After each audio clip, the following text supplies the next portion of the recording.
Weak tests.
Come on.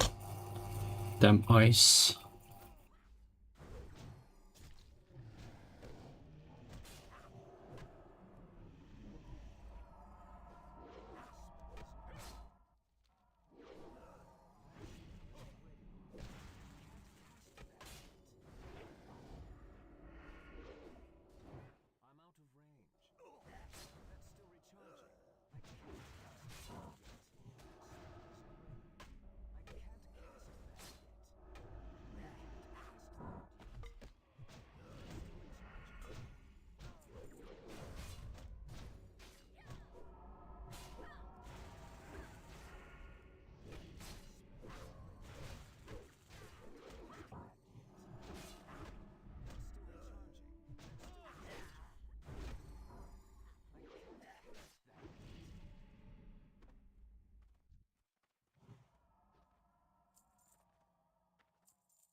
Ooh, level up, nice.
Wait, what?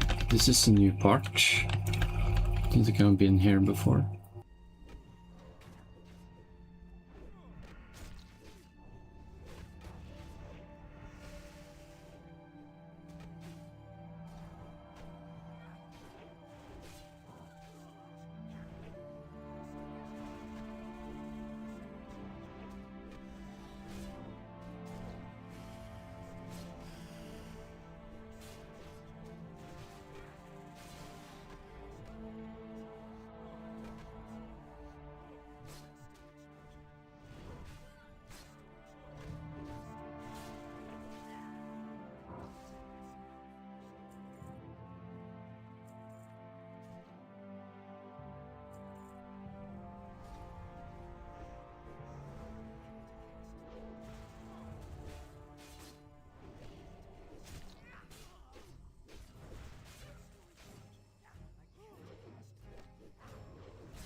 Oh, someone pulled extra.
Yeah, never been in this place since Ulfarak. It's the one of the custom zones, I guess.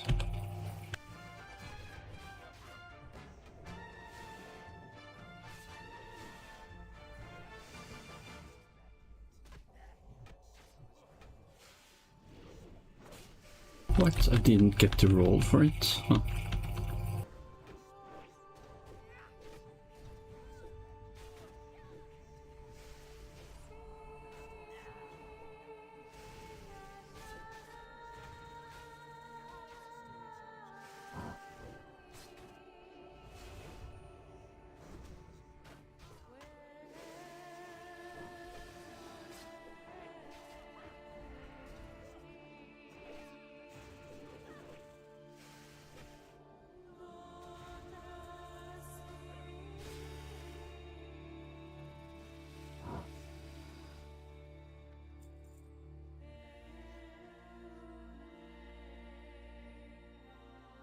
Seljeb the Ancient. Huh.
-5 strength and spirit. Lol.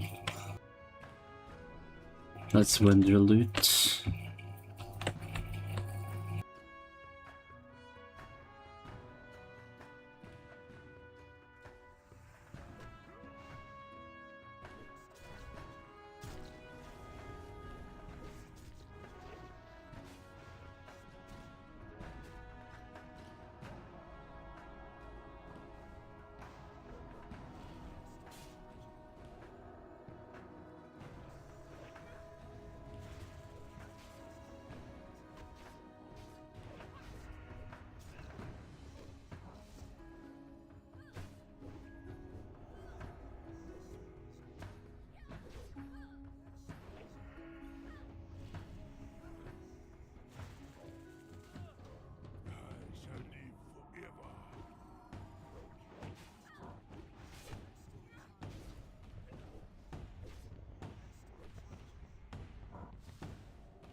Oh, that's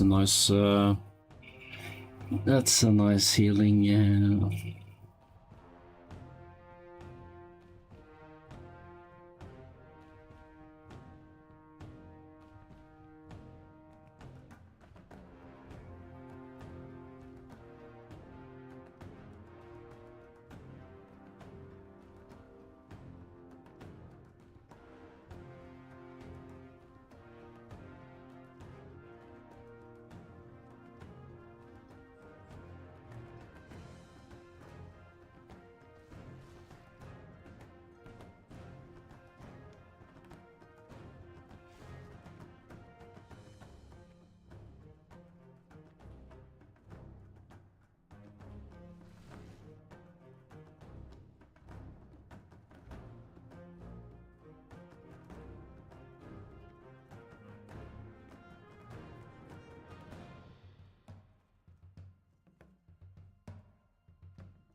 Okay, let's fly to.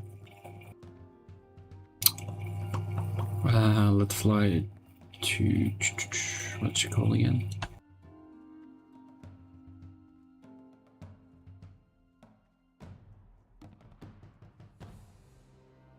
Terramore, so I can take the ship back to the other continent.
Okay.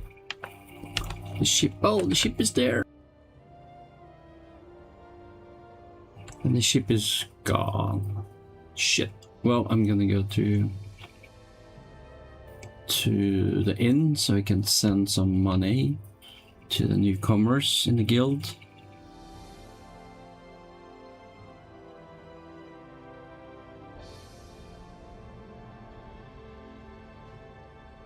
Where's the inn? Where's the inn? Is that the inn?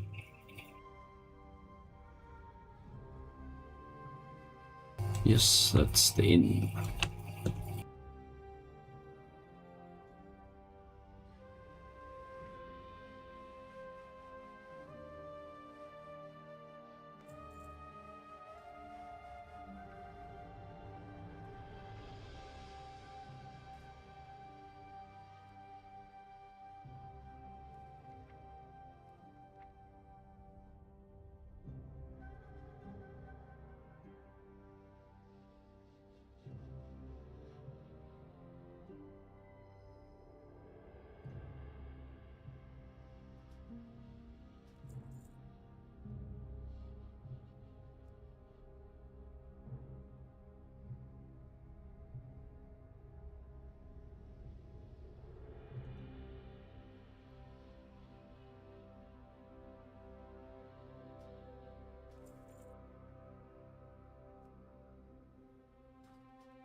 Okay, let's head back to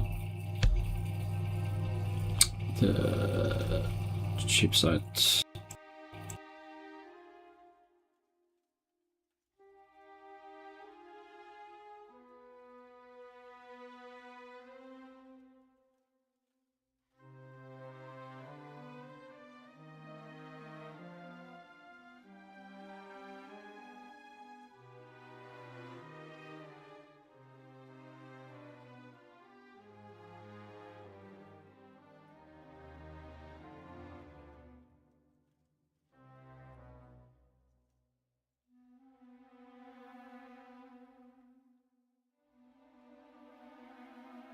Okay, well, we'll wait for a ship and check if I have my spells updated. Rank 5. Seal of Wisdom 3.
Yeah, I will now find the materials needed for a golden scale cuirass. And maybe some other stuff as well, so I can finally level up my blacksmithing.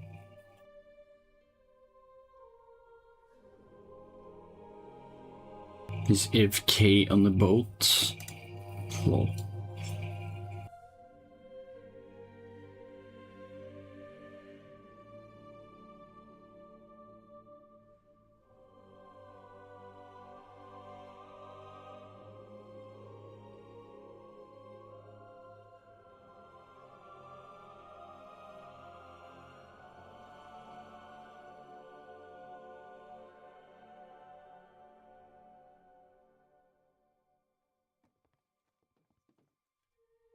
Whoops. Yeah.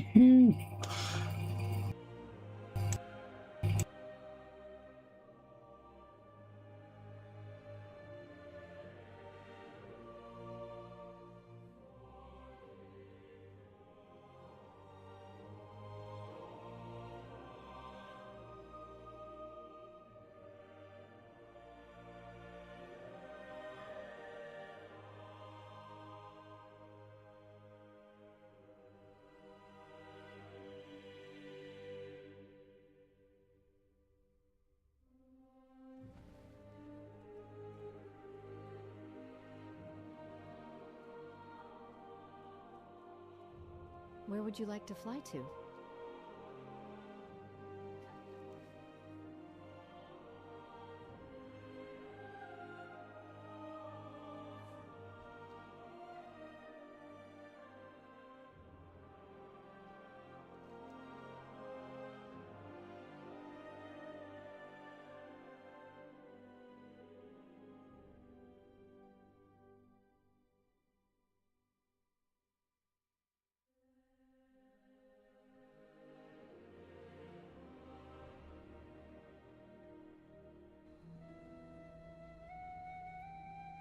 Where would you like to fly to?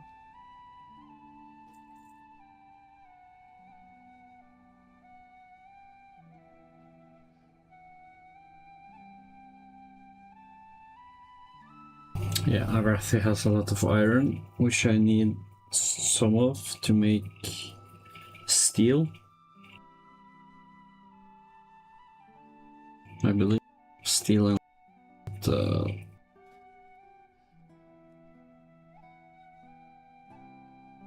yeah, coal.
What the f-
Iron.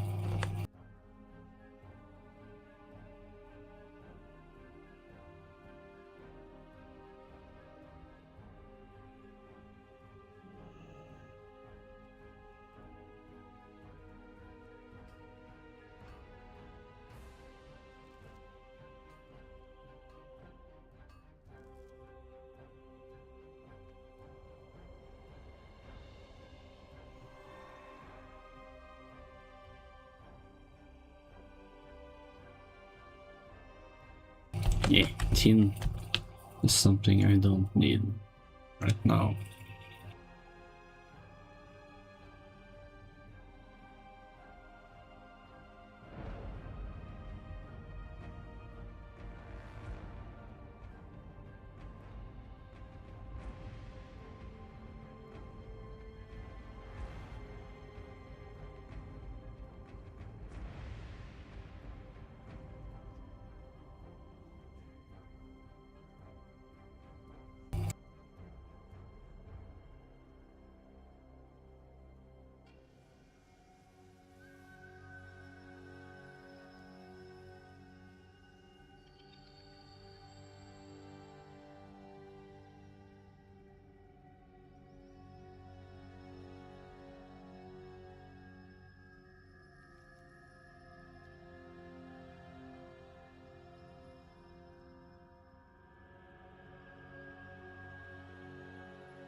Okay, how much iron do I have now? 8.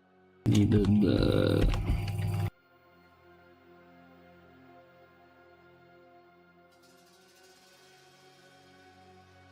12.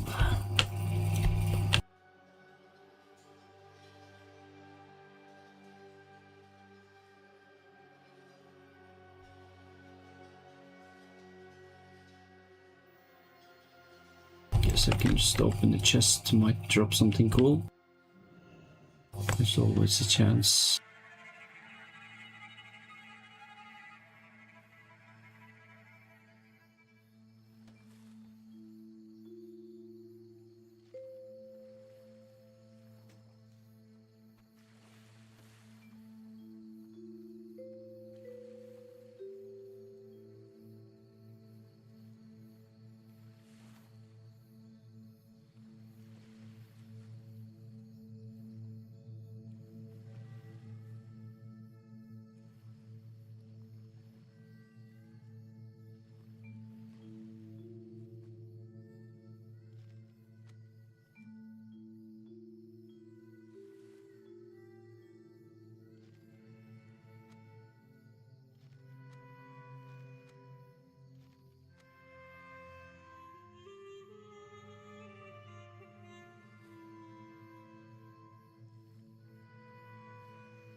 2-second lag in the chat. Oh.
I'm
now flying back to Ironforge so I can send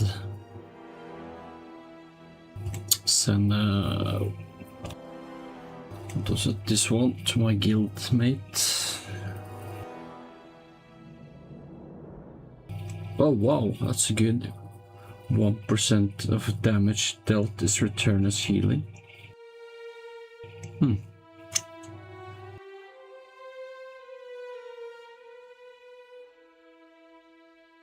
That is pretty nice for that level, I would say.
Hello, Joe.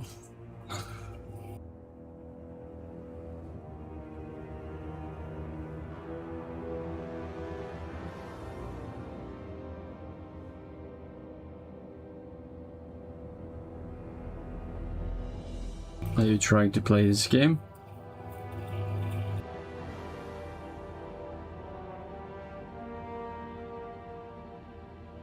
I just gathered some iron and made steel so I can make an armor for my new guildmate.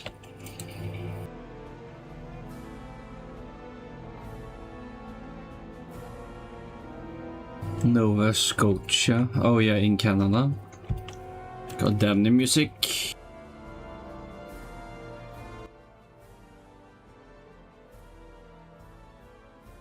Nova Scotia, isn't that where the Trailer Park Boys are from as well?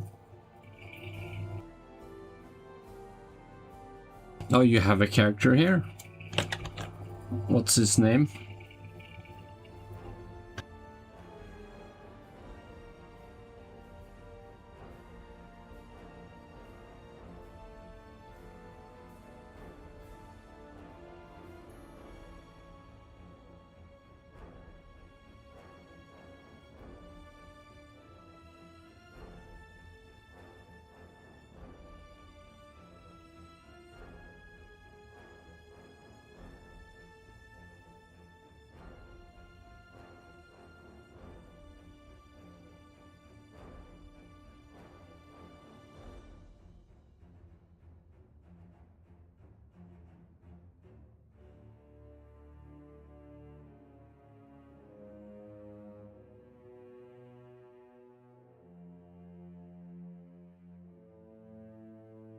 You don't have what?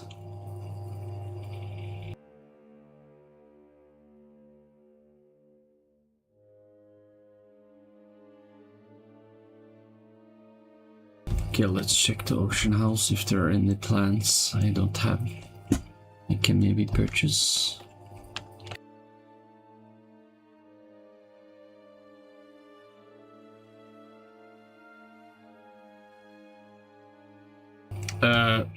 You're not really making much sense to me.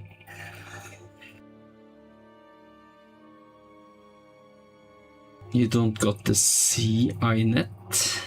What's that? Is that a typo?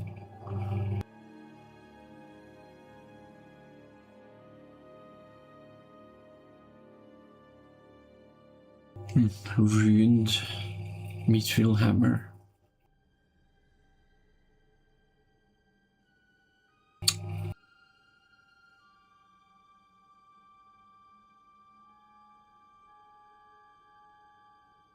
Okay, so very long. I think that's like 12 hours. Goddamn.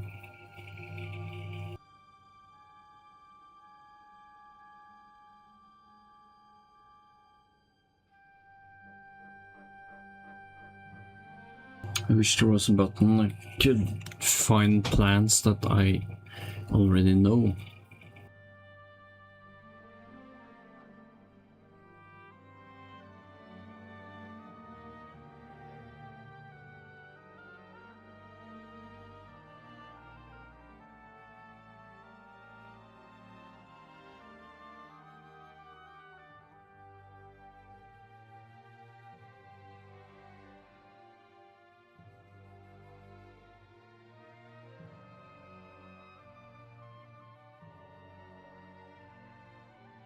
Oh, I guess I can tell the difference since it's a unique icon for blacksmithing.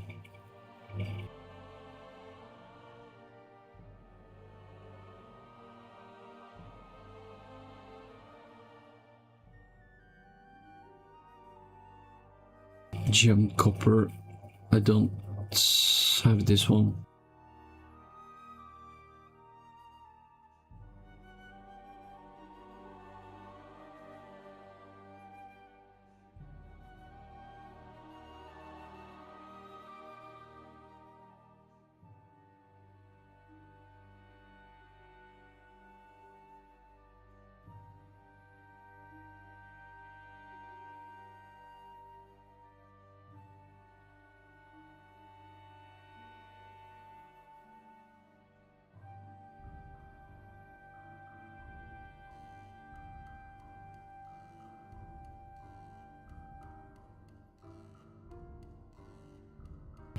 Poniard, that's a rogue, yeah.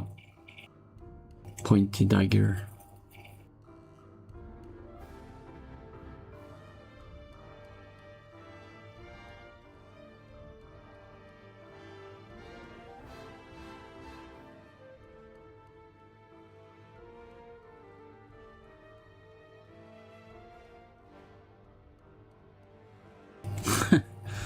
Someone's selling bananas.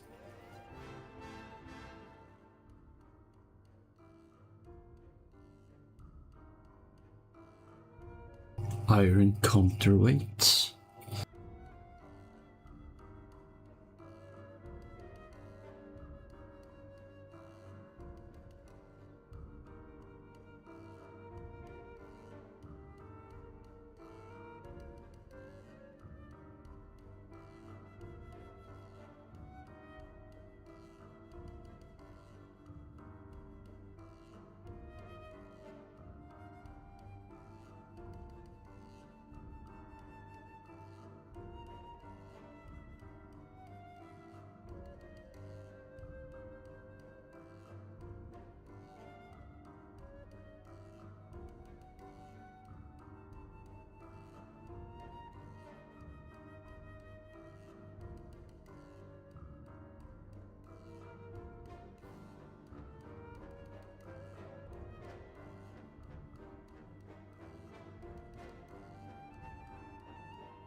Yeah, there are so many different things to make.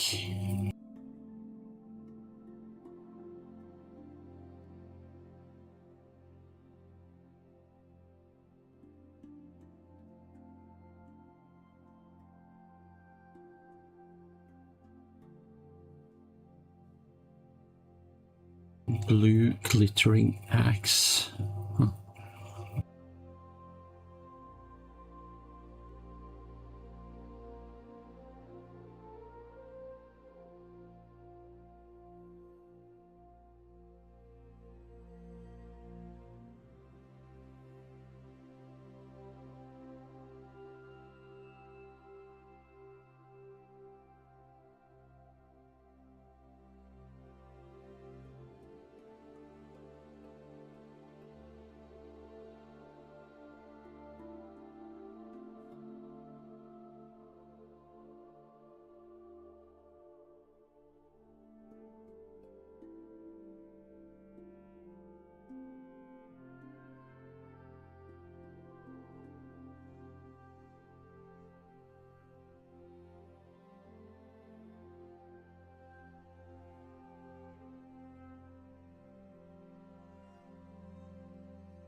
I don't think I'm gonna need this.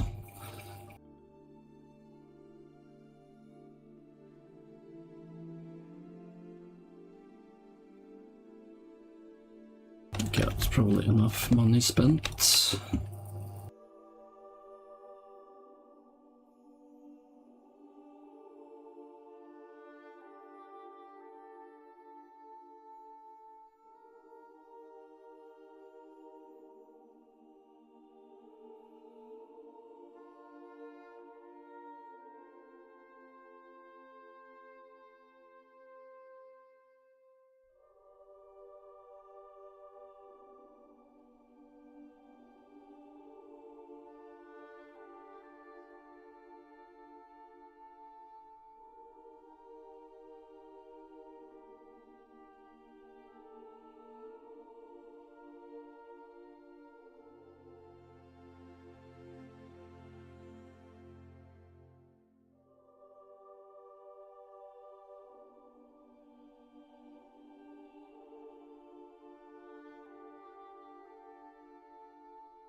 can't say enough about your work. Truly amazing things that you can do with a hammer and an anvil. Now, don't be telling anyone that I suggested you go find a goblin to teach you.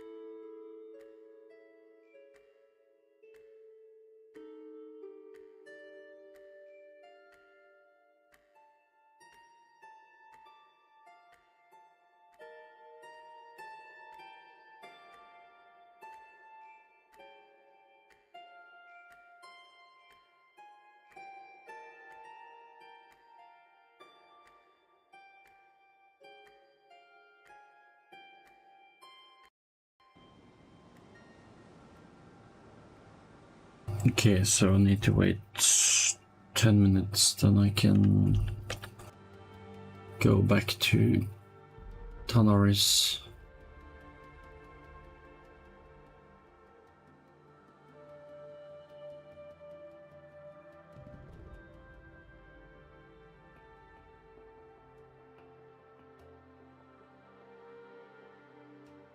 I can just try to farm there.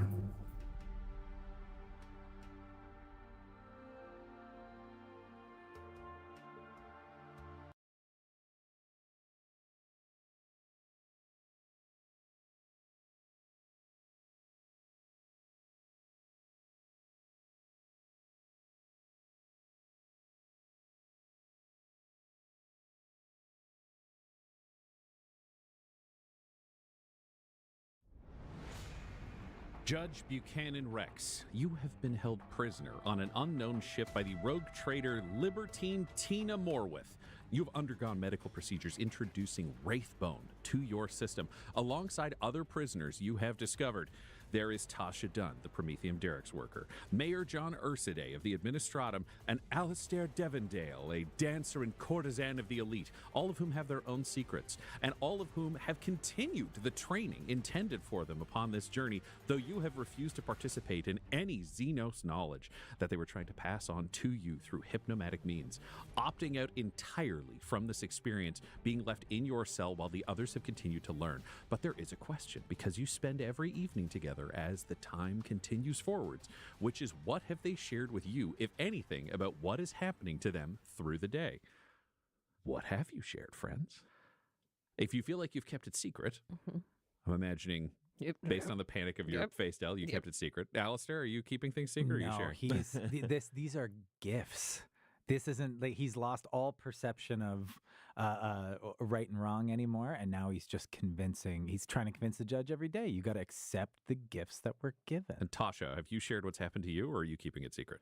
Tasha, I don't think will really speak unless spoken to. She's just very I think she understands that if she completes her education, Tina will let her go. That has been expressed, and yes. that's all she's looking forward to now. Is just like, please let me go home. Let me go. So, Judge, you are fully aware that Alistair has been learning to be an Eldari. Mm-hmm. If you had asked Tasha about Tasha's education, you would know whatever you wanted. Mayor John Urside has refused to answer any questions. Mm-hmm. What, do you have a blanket excuse? It feels like politicians have a repeated excuse why they can't pass things along. Do you have a cover story, or are you just denying? Yeah, that the cover story is just that it's the same thing that it's been from day one. A bunch of pictures of space. And I'm just thinking in my mind, like, typical administratum bureaucrat garbage. What are you? Excuse me? Oh, sorry. I thought I was thinking that inside my head, but, well, I do have hippocampal damage, so... You're garbage. Look, Tasha, thank you for telling me over these many weeks about your orc knowledge.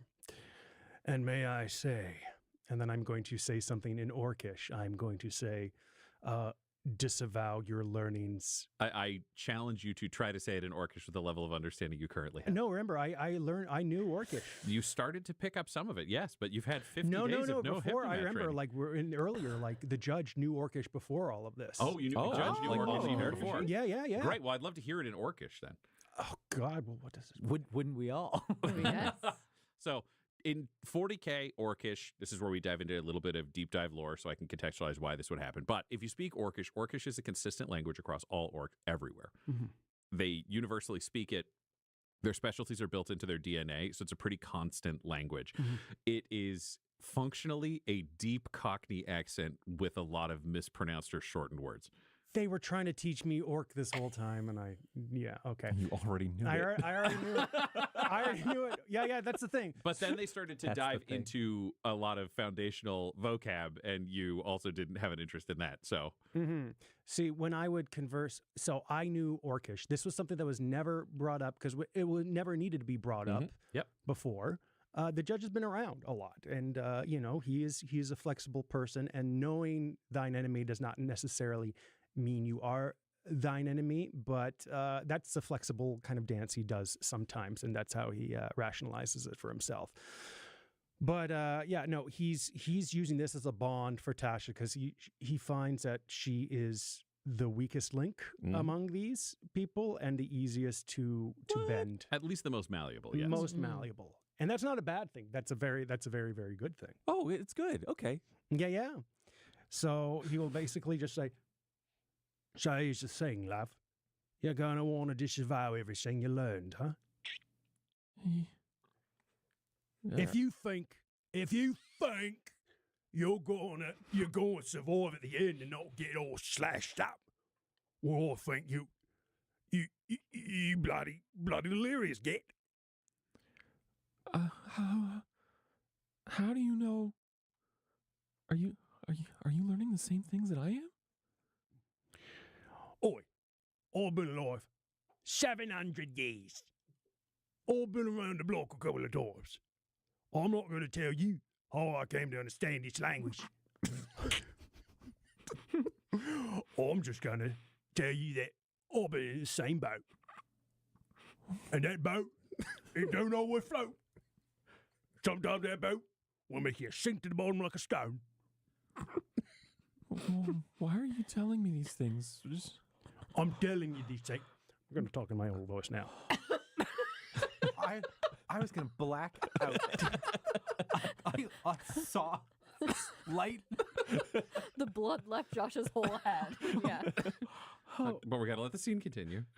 I'm telling you these things because I see in you much potential to come back to the fold, come back to the Imperium. I don't want to leave the Imperium. I'm just doing what I'm told. I can't do anything else. I understand. I do. I'm simply saying, compartmentalize as much as you can. Do not believe the hype that is being fed to you. Like, you don't think Tina will let us go? Well, I believe that her version of letting us go is shooting us out of an airlock. Do you really believe that? Not literally being necessarily shot out of an airlock, but whatever it is a zero-sum game. She's going to kill you. Or you are going to be put into some sort of Okay, then that makes it deception. Because if you're trying to sell it as death, but you don't think it's death, then that's a deception roll. Otherwise, it's a persuasion roll. Maybe it's a misspeaking on my part, but no, I'm trying to sell it that regardless of what this is, it is not going to be a good outcome. You're not being released to a happy land of flowers. Well, and I don't think that sunshine. was promised. So that's where I'm like, based on your statement, It's released to death. Yes. yeah, that you're getting Okay. released to death, All which is right. deception if you think it could just be bad or other things. Okay, I'll roll a deception. I need an insight from you, my dear friend Tasha. Well, Hey, matching twos. Yo. but let me see. Insight is going to be wisdom, right? Yep. Yeah. So that's going to be a total of 4 for Tasha. Oh, I get to do this again though because it's top of the day. It's another new day. It is a new day. All right. Cash so in heroic inspiration rolls this time. 4. A We 4. match 4 and 4. It's not the most convincing argument, but that's possible, Tasha. Well, why? I think each question of why you're telling me this and then the answer is just followed by like, well, why did you tell me that? Why are you telling me these things? I'm telling you this because I don't want you to kill yourself with the illusion of hope. I'm trying to stay alive. I know you are. And you're doing great. Okay. Thumbs up. Thank you. Look, I've lost myself in this. I feel it every day. I am changing into something I don't completely understand. But you're not doing the lessons anymore. Are you still changing? I mean, I'm not changing into what they want me to be. I'm changing into something else. Oh, I'm sorry. I'm not going to hit you. Oh, okay. Good. I'm not going to hit you. Sorry. And you're all gassed. There's a decibel cutoff. They're just guessing for the outside when violence could start. Oh. Everyone is gassed. Oh. And the experiments continue, only they begin to shift. You've all had your education, but now you are starting to be plugged into machines that are interacting with the gems. And for this first week, you take turns being put into each other's bodies. One of you is Ooh. plugged into the machine, given access, and through the Wraithbone inserts, taking over somebody else's body who has no memory of what happens. It's blackout time. You take over the body, you can move around. The three of you get to experience what it's like to move in the body of a dancer, in the body of the mayor, and kind of older, broader, larger experience in the ultra-muscled body of Tasha. And you all get to practice. Taking on What other the hell did I do now? because that's experiencing what that is like. Oh, there it is. Wait, so who's in who right now? I think it just rotates. When from you the It sound of rotates it, through, yeah. so they all take turns being someone else. And then the third will interact with that person from the outside to give them stimulus and other things to engage with. So for a week, you practice being each other and taking control of each other's bodies. The judge remains in his cell, not a part of this, only Oh, hearing great. about it afterwards if you should choose to tell him. I think that it's so weird that I don't think hiding Great. the chaos stuff, but I don't think that the mayor would be able to hide that. I love that. So Yeah. you guys, I think, let's hear where you tell him about it. You're coming in. It's the last day. The mayor can't hold it in anymore as you sit down for dinner. You will not believe what has been happening. What's happening? You are so tall and muscled, and it's just and Alistair so lithe with the moving, and I've never experienced something like that before. I didn't think it was possible. Oh no, me neither. I still don't understand what this is all for. I just want to go home. It's maddening. Isn't it beautiful? Well, it's scary. No. It's also strange. We sing with the same voice. We see through the same eyes. What they're teaching us, these gifts, we all speak through the Wraithbone now. It does seem like there's some greater connection between the three of us. It's just This unity, I feel it. Do you not feel it, Tasha? I don't want to feel anything. When will this all end? I thought we'd be leaving soon. I thought the training was done. I know everything about orcs. I know everything about orc culture. Why would you want it to end? It's Am I only hearing all of You're this? Oh, sitting yeah. at this table. Oh, They've come in okay, and okay. having I this thought I was still in conversation. my. Nope. I'm like, am I still in my? Okay, so it's just. You've been listening yeah. from your cell, and now you come and join the table. Yeah. Why would you want to be more like the judge? Look at him. He's not like us. he's not been privy to all of this. What are you talking about? What's this? What is this bullshit I'm hearing now? Judge, your eyes are open, but your mind is closed to your potential. We have all learned. We have all seen through each other's eyes and spoke through each other's voice, unified, connected. Don't you wish to experience that? What kind of xeno garbage is bubbling out of your mouth hole? It's in you too, Judge. It's the I the see. gems. It's Look, the it's the wraith bones, bones. sir. It seems to be connecting us somehow now. We all take turns piloting each other's bodies, I suppose. Mr. John, I don't recall in the moment what happens, but afterwards, I wake up with pain in my mouth bleeding, my throat raw. It's just the dry air in here. and Mr. Alistair, whenever he takes control, my muscles feel sore, stretched. I feel like I've been like I've worked a full day. I'm going to put my hand on Tasha's shoulder. I'm sorry. I've been made to take control as well. She knows. She knows what it feels like. She's part of the three of us. Oh, but I don't like it, sir. So you're all being piloted by one another. At intervals, you don't choose yourself. The person being controlled doesn't remember anything. You just sort of black out, right? So you are being assembled into operatives that could be injected into various zones of battle, or who knows what else. No, we're being shown the limits of our own body. You are being turned into tools. We are being exposed to a great truth, Judge. And you are blindfolded in your little cage. Come out. See the world through Tasha's eyes. No, or mine. no. But I'm here too. Mayor John. Fuck. As well. I can't quite get a John, read. John, can you roll me a wisdom saving throw? Hello, Moth.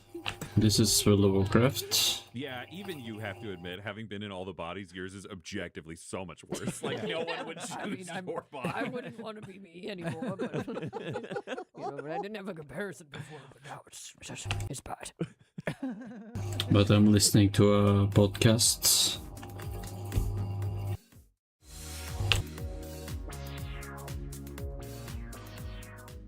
Look, if you are all gaining these special abilities, maybe we think of how we can wield these abilities to break free. We, judges, are not really part of our thing we've got going on here. Also, you need the machine. One of you has to plug into the machine to take over someone else. When you come out of the machine, you're no longer in control of them. It's not a freewheeling, you can just take over each other's bodies at will. Yeah. You have to get plugged in and empowered to take over someone else.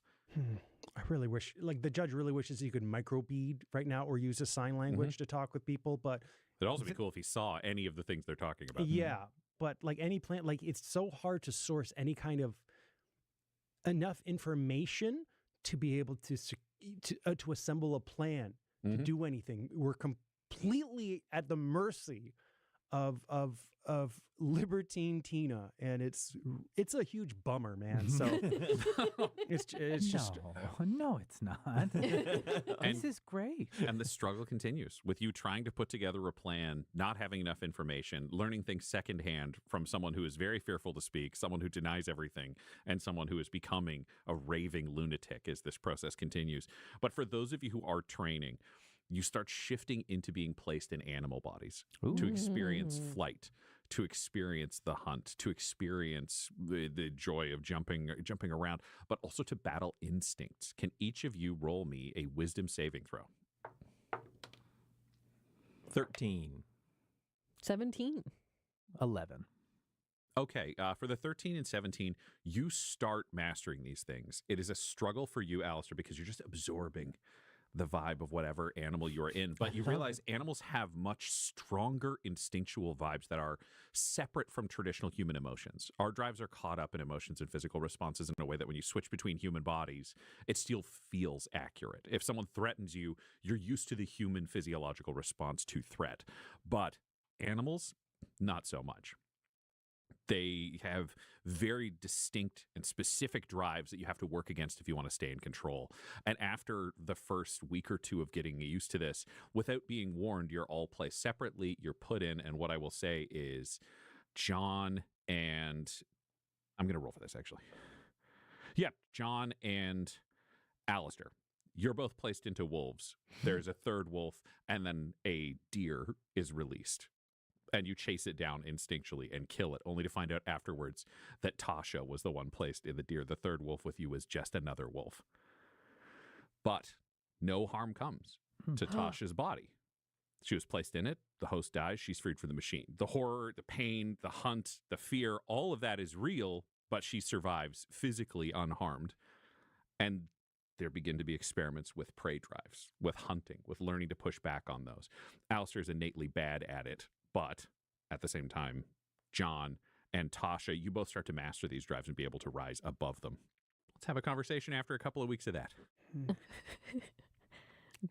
There's another dinner night, and they're hanging out and looking at food or whatever they're given, and John is just, I hate my body.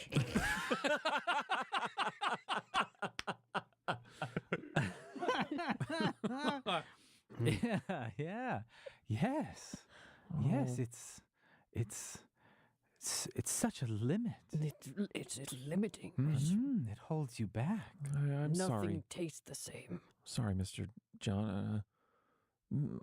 I think Tina and I are building a rapport. She says such nice things to me sometimes, and maybe I can, maybe we can ask for some extra time in the machine, and you can spend a little time outside of your body when we're not training. I would like that very much, yes, sir.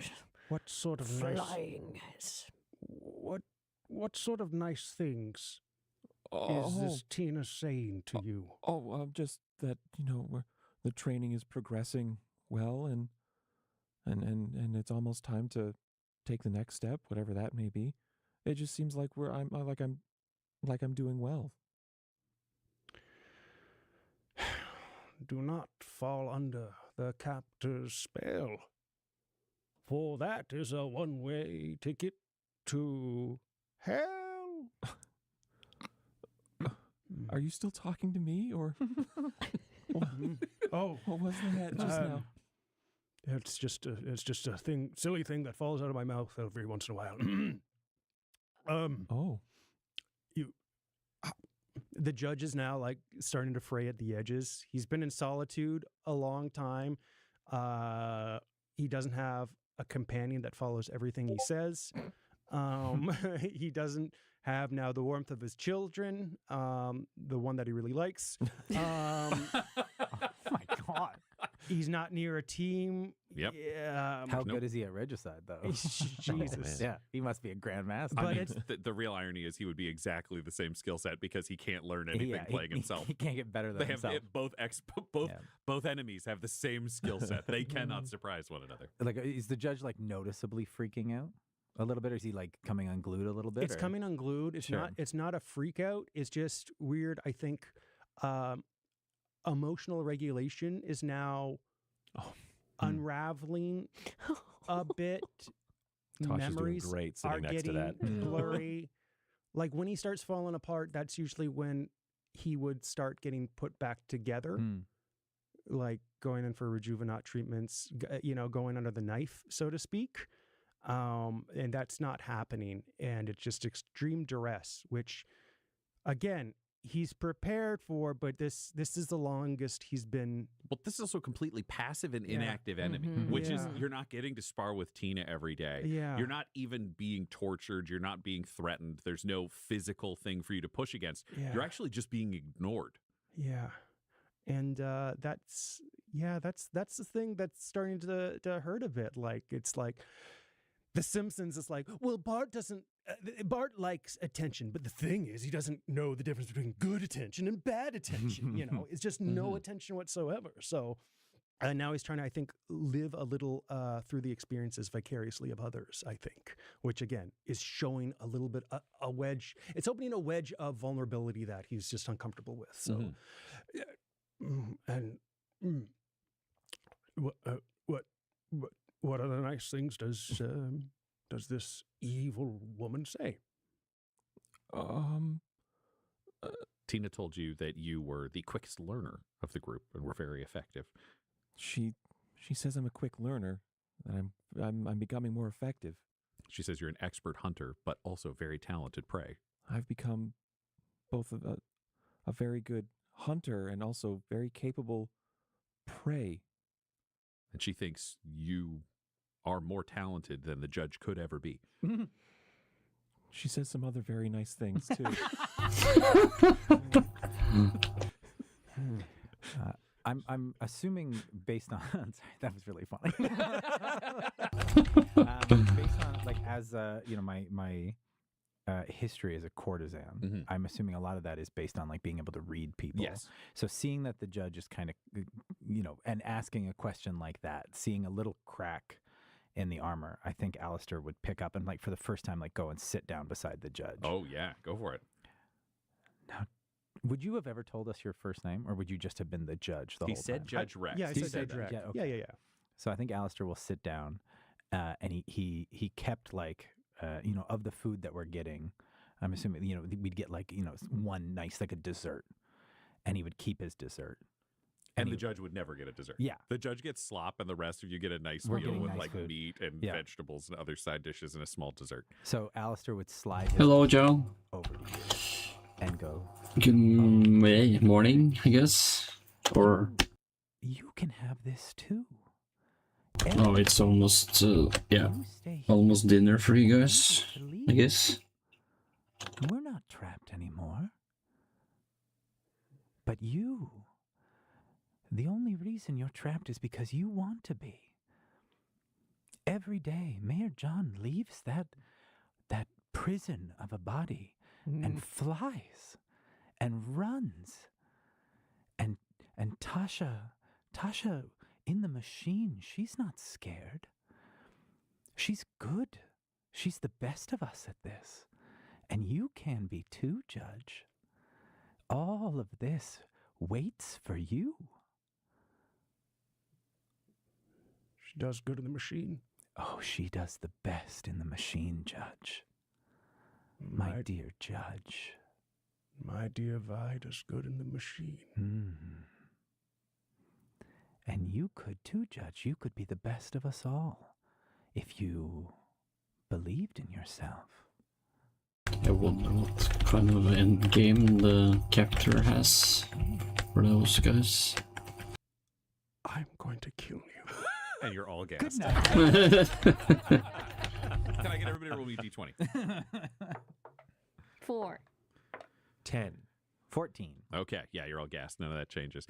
And you shift into the next area of training. You are all taught a dance, and then you are put into groks. The most intense, aggressive, emotional, stubborn, unpredictable animals that are spread throughout the Imperium. And you are forced to learn to conquer the emotions of these groks until you can do the dance as a groks that you had learned as a person. Can I get a wisdom saving throw from each of you? I will give you advantage to John and Tasha, not Alistair. Son of a bitch. 21. Also 21. Wouldn't a dance be like a dex thing? The dance would be, but this is actually, can you overcome the instincts to do the dance? Yeah, whatever. Okay. 13. 13.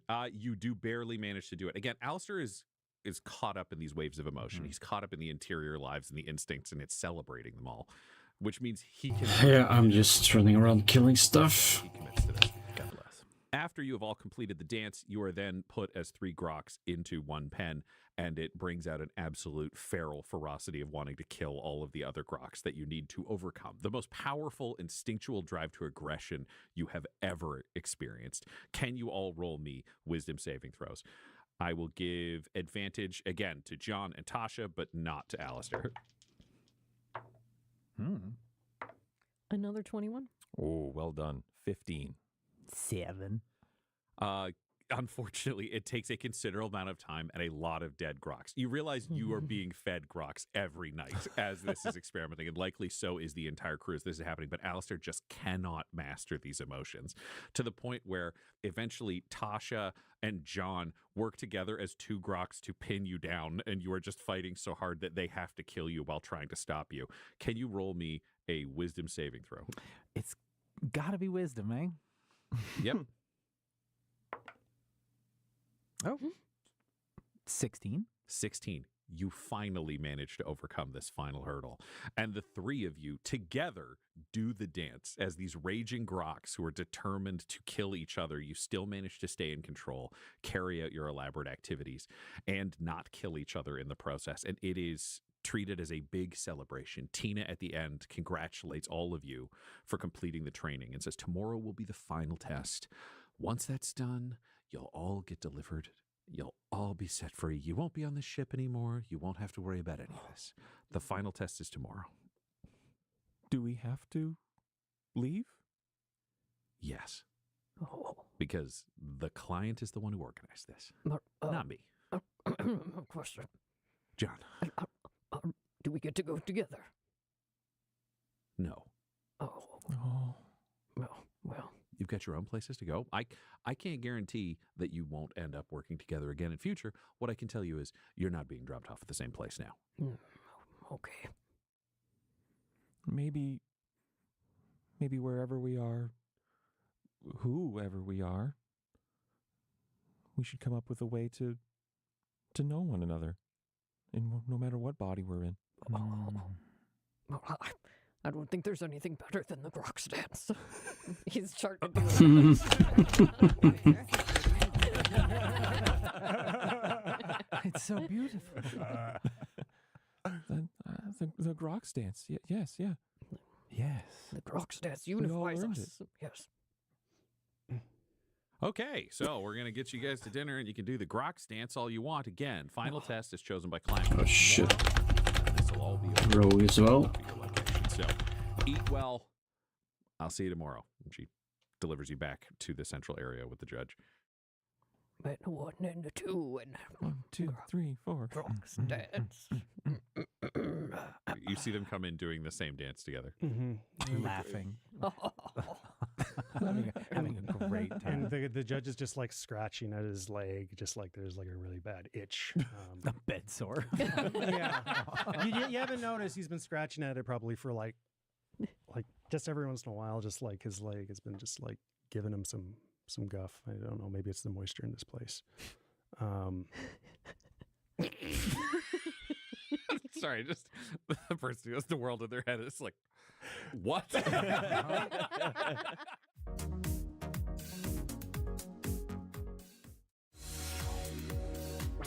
No, halfway already in the Over podcast. the last months of just being in an enclosure with nothing but time by his side, Yep. I would assume he would have a grasp of how he's being surveilled. Yep. Yeah. Would you be able to explain what that process is? Like how they are fully surveilling everybody in there? Because they release the gas. Yep. He knows it's usually when it comes to violence Or threats. or threats. Or yelling. Or yelling, which sounds like there's obviously a visual component to this. There's also an auditory component to this. Correct. Roll me a perception with advantage. Oh, Okay. Perception, that's going to be dirty 23. This table's use of dirty and natty are really I messing know. with me. I But- I rolled a 23. A filthy 23. Filthy, Disgusting. degenerate Yeah. 23. Okay. You have come to realize that the floor, it's grading clearly underneath. That's where the microphones are. So they've been placed throughout this area under the floor. Your guess when it comes to the visual component is the walls are very tightly machined. There may be some rivets or other things that are fake, but it's likely that Tina is using illegal technology because there are no servo skulls built into this portion of it. You're likely looking at pinhole cameras or other things that are tracking that don't have any biological components, so you're not as familiar with those. Great. So I don't want to. I'm going to do another plan, Great. I But love a plan. This is being Calvin balled over time that we have not explained up until this point. Great. Okay. Walk me through it, please. Let me get ready. Let me All just right. let Or me don't adjust walk myself. us They're through. coming Yeah. in Also just dancing. do No. things. Walk me through it because I need to know the success-failure ratio and how to do the dice. So while he's been going insane, playing a regicide, realizing where he's being looked at, understanding there could be some also internal components that I might be automatically Yeah, you have being no idea. Yeah. examined, but you're so far he's taking it as potentially not so much as per everything else that's in Guess I need more of those mages. So he's been just going over some of the incision marks from his previous augmentations, and he's been like just basically over the case of months, just been scratching at certain incision points where he's grown over time to try and like loosen the integrity of the skin. Slowly, just been trying to open up little tiny wounds, which then he like covers up. But one specifically in his leg, he was giving it some time over the course just to see if it was being tracked or monitored and seeing if it was taken as a serious injury or not. Okay.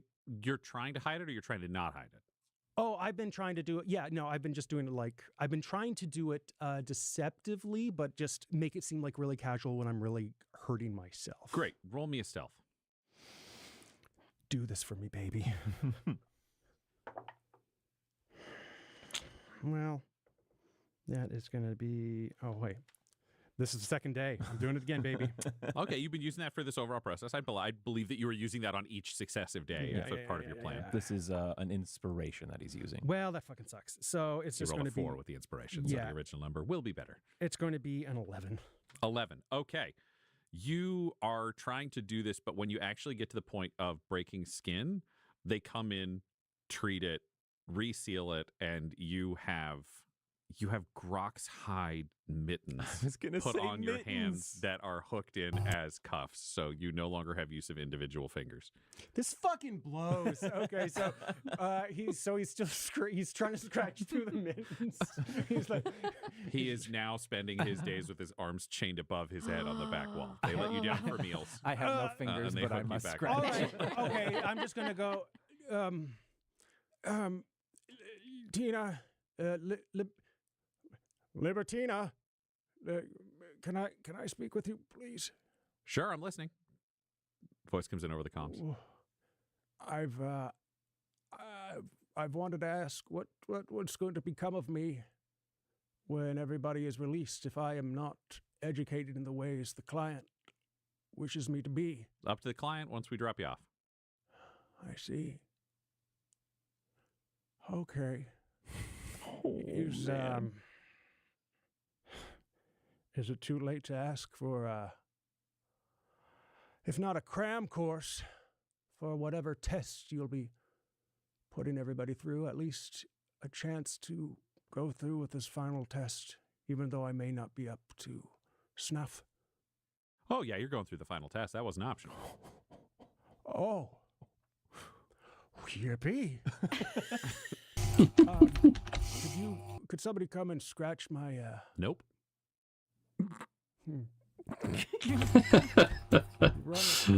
run a tight ship, Tina? Yes. I just want to remind you that the gloves, your choice. Getting hooked to the ceiling, your choice. Not being trained, your choice. Bad meals, your choice. Could have changed your mind at any time. Yes. Okay. Well, I'm going to sleep now. I mean, you'll try. Good luck. And that's when all the dancers start to come in and your cuffs give out and you fall to the floor. Oh. We didn't hear that conversation? No. Oh, okay. And then I'm still like trying to scratch my. I will gas you. Fucking. Oh. All right.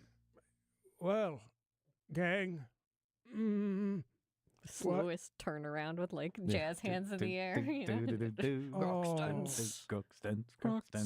Grokstans. Okay. How's school today? We did it. We passed the final challenge, and we are one as dancing rocks. Oh, well done, big man. We have learned all they have to teach, Judge. They're they're going to send us away. I've come to like it here. I'm sad. Oh. Don't be sad. Shut up. Oh, okay. He didn't mean that as like he's not meaning that as literally an attack. He's just like Gas no, he's not meaning that as an attack. He's just like, Can I Don't- request the gas, please? it's literally just like you are his whether you understood or not, you've become his crutch. In this, he sees in you at least something that's familiar, and just you giving in to being this weak is so. While he's so weak, it's like somebody has to sleep in rotation when you're out in the field. Sometimes, if you were assigned with a partner or something like that, and you're not giving that, and he just wants so much for you because he sees so much potential, and it's just no, please don't, just shut, quiet. Okay. And he's going to walk over. His knees are weak, and he's going to. Palms are sweaty. His palms are sweaty. What's that on his sweater? Oh my God. He's going to take you by the hands. He's going to take He's going to hold you with a both. mitten. Yeah, both of your hands and put them in between his mittens. And You got mitts? He's had mitts for weeks. Vi, just, I will come for you. Remember, you have to stay strong. What you are being fed is nothing but lies. Who is Vi? Shut up. Oh. Lies, remember, Vi. She's like It looking at the other two, like, help, I'm scared again. Oh, yeah. They're gonna I come think in. we come and take her yeah, away. they're gonna separate them if we can. Judge, no. It's all right, We're- Tasha. It's all right. We're gonna Wow. be fine. Why would he say that to me? Look I at think him. he's crazy. He's crazy. He rejects the Scratch my gifts. leg. No, Do it Judge. hard. No. You Please. don't deserve the gas, Judge. Oh, You I should don't- watch. I don't want to see you anymore. Oh man. what? We think you should go, Judge. There's only like 4 walls here. Where am I going to go? Back to your little cage. Let us enjoy this last night together. Mayor, we're in this deep. You got my back? I think you said it once before. Disgusting. And he's holding Tasha like, oh. I was going to say, I'm sorry, I don't understand what this is. I hope you get to leave sometime soon, too. Justice before people. The Emperor loves me. The Emperor takes care of his family. Oh. So we just wanted to hear more. Yeah. He returns to his cell sad and alone. The judge, with no imperial heroes amongst this. Everyone has chosen his side, and it is not the judge's, where he rests with his mittens cuffed to himself, and he's forced to raise his arms for the chains to snap back into place for this final night before the final test. snap back to reality. I was just going to say, you son of a bitch. Oops, there goes gravity. The next morning, you all wake up. You have breakfast served to you in your individual cells, and you are brought out and into a central room where there are 2 machines set up. Tina is there. There are a number of servo skulls recording this. And she looks at all of you and says, it's time for the final test. Up first, we've got our 2 imperial heroes. This is going to be a very simple test. Tasha, you're going in one machine. Judge, you're going in the other. You're both going to go into some Xenos, and you're going to fight to the death. And whoever wins passes the final test, and they live. And whoever loses fails the final test, and they die. We got to make this one a little more real according to the client, because we need to know that you can, and I quote, kill for the Emperor and kill for yourself. Dead in the body that she's going into. Right? Xenos Just body dies, and I shoot whoever loses directly in the brain pan. They die. The end. person, the actual human. Either Tasha or the judge are being shot in the head at the end of this combat. Whoever wins lives, whoever loses dies. Yes. I might ask a Yes. simple request. You can ask whatever you want. I ask, please, do not make my daughter fight her father. Tasha's getting into the machine. Like, Alistair's like gonna plead with Tina, like, Tina, don't even waste our time. Skip the test. Just shoot him. He doesn't even know where he. Look at him. He's not prepared. If I have to fight anybody, please. And if you wish to have a good fight to see all capability, Oh my God, you are so old Let and me boring. fight I don't care. Put him in the Alistair. machine. And two medics Yes. just go and shove him into the machine. Yes. And she turns to John and Alistair and says, now, do you guys want to watch this or should we spare you? Alistair's drop. See what is going to happen. Tasha has to win. It's going to be fine. Wonderful. Now, I want to be clear. There are some separate rules for this one than for the fight you guys are going to have afterwards. That's okay. I just don't want you to expect what happens here to also be what happens for you. All right? Oh, it's Anything. different? Oh, okay. Yeah. Different structure. Excellent. And the judge is brought to a machine. Tasha's in a machine, and two cages are wheeled out into the center of this room, and a void shield bubble pops up around them. And as you look into the cages, you see two orc boys, Ooh. both full size. They appear to be the height of the average person, probably like 6 foot, 6'2", I guess a little tall on the people scale, because they are hunched over. They would be much taller if they stood fully erect. Right. They are massively muscled, long arms nearly hitting the ground where they are. They massive axe in one hand, a pistol in the other, both brutish and outsized. And on one side, you can see, because they both have an ally with them in their cells, there is a grot, a Gretchen, a miniature orc, about 4 feet tall, much skinnier, meaner. It has a brutal little dagger on one side. And on the other side, to balance it out, are the mechanical body part remnants of Rex 2, still cut in half, but not alive. An orc and a grot in one cage on Tasha's side, and an orc and Rex 2's corpse on the other for the judge. This episode of Agents of the Inquisition features the voices of Del Borovic, Guy Bradford, Josh Halbert, and Tyler Hewitt, alongside Dungeon Master Ryan LaPlante. This episode was edited and mixed by Laura Hamstra, and Agents of the Inquisition's artwork was created by Del Borovic. Our theme song is The Hordes by Megan McDuffie, and our ad breaks use the tracks No Control and Chiefs by Jazzar, whose music was provided by freemusicarchive.org. For all things Dum-Dums and Dice, including merchandise, you can visit dumdumdice.com or find us on social media at dumdumdice. If you want to support the show or get an ad-free version, go to dumdumdice.com/join. That's dumdumdice.com/join. Again, that's dumdumdice.com/join. Though the team is working under special condition, this podcast isn't. So tell your friends about Agents of the Inquisition and join us next episode. Robute Gilliman himself commands it.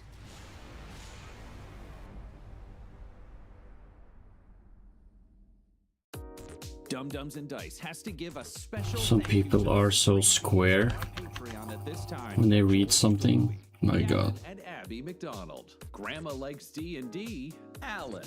Madre de Gatos. Garbo Ape. Sam Schaefer. Dia de los Hoodless. Squishy Werewolf. Funky Head. Accent Therapeutic Services in Florence, Kentucky. Jordan Oliver. Richard Wright. Brittany Fenwick. Megan Werner. A Man Out of Time. Curtis at FingerTechRobotics.com. Your Homeboy Bones. Ellis Hatch. Odigenous. Kai Koa. Squire Solaire. Sandy Sassy Pants. James Molina. Nick Hemsing. Mickey Blake. Corpse Knight Silver. Adam Mir 101. The Dankler. Lady Destiny Stormbringer. Randall Eberly. Lord Taser. Funky Stevie. J. Robert the Mad Fox. Optimus Omega. The Workaholic Mr. V. LMX. Emilio and Minions. Flea Unit. Binks. Magical. King Kato. Lurking Sam. Lost. Tay the Dirt Sailor. Oliver Clothes Off. Zara Cypher. And Jill and Noel LaPlante. If you want your name to be added to this list, you can join our Patreon too at patreon.com/dumdumdice. Thanks to them, and a little bit of thanks to you.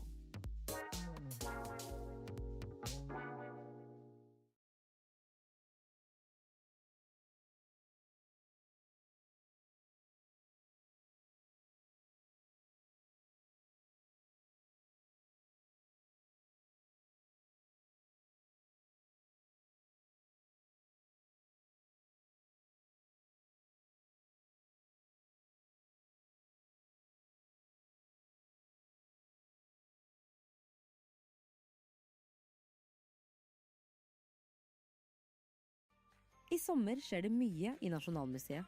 Familieverksteder, en rekke ulike omvisninger, flere nye utstillinger, og ikke minst hele samlingsutstillingen med kunstarkitektur og design. Kanskje du finner en ny favoritt? Bli inspirert og planlegg ditt besøk på nasjonalmuseet.no. Alltid noe nytt å oppdage.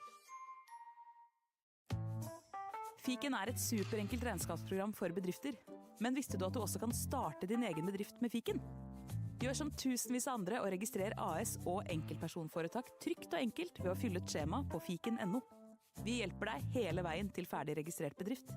Du trenger ikke være kunde av Fiken fra før, og velger helt selv om du vil bruke regnskapsprogrammet vårt etterpå.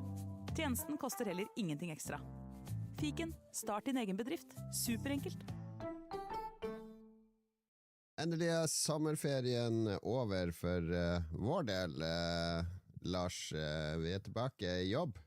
Eller jeg ikke tilbake I jobb. Jeg tilbake fremdeles I sommerferie. Så jeg live med fra en strand ute I den store verden. Valgfri strand.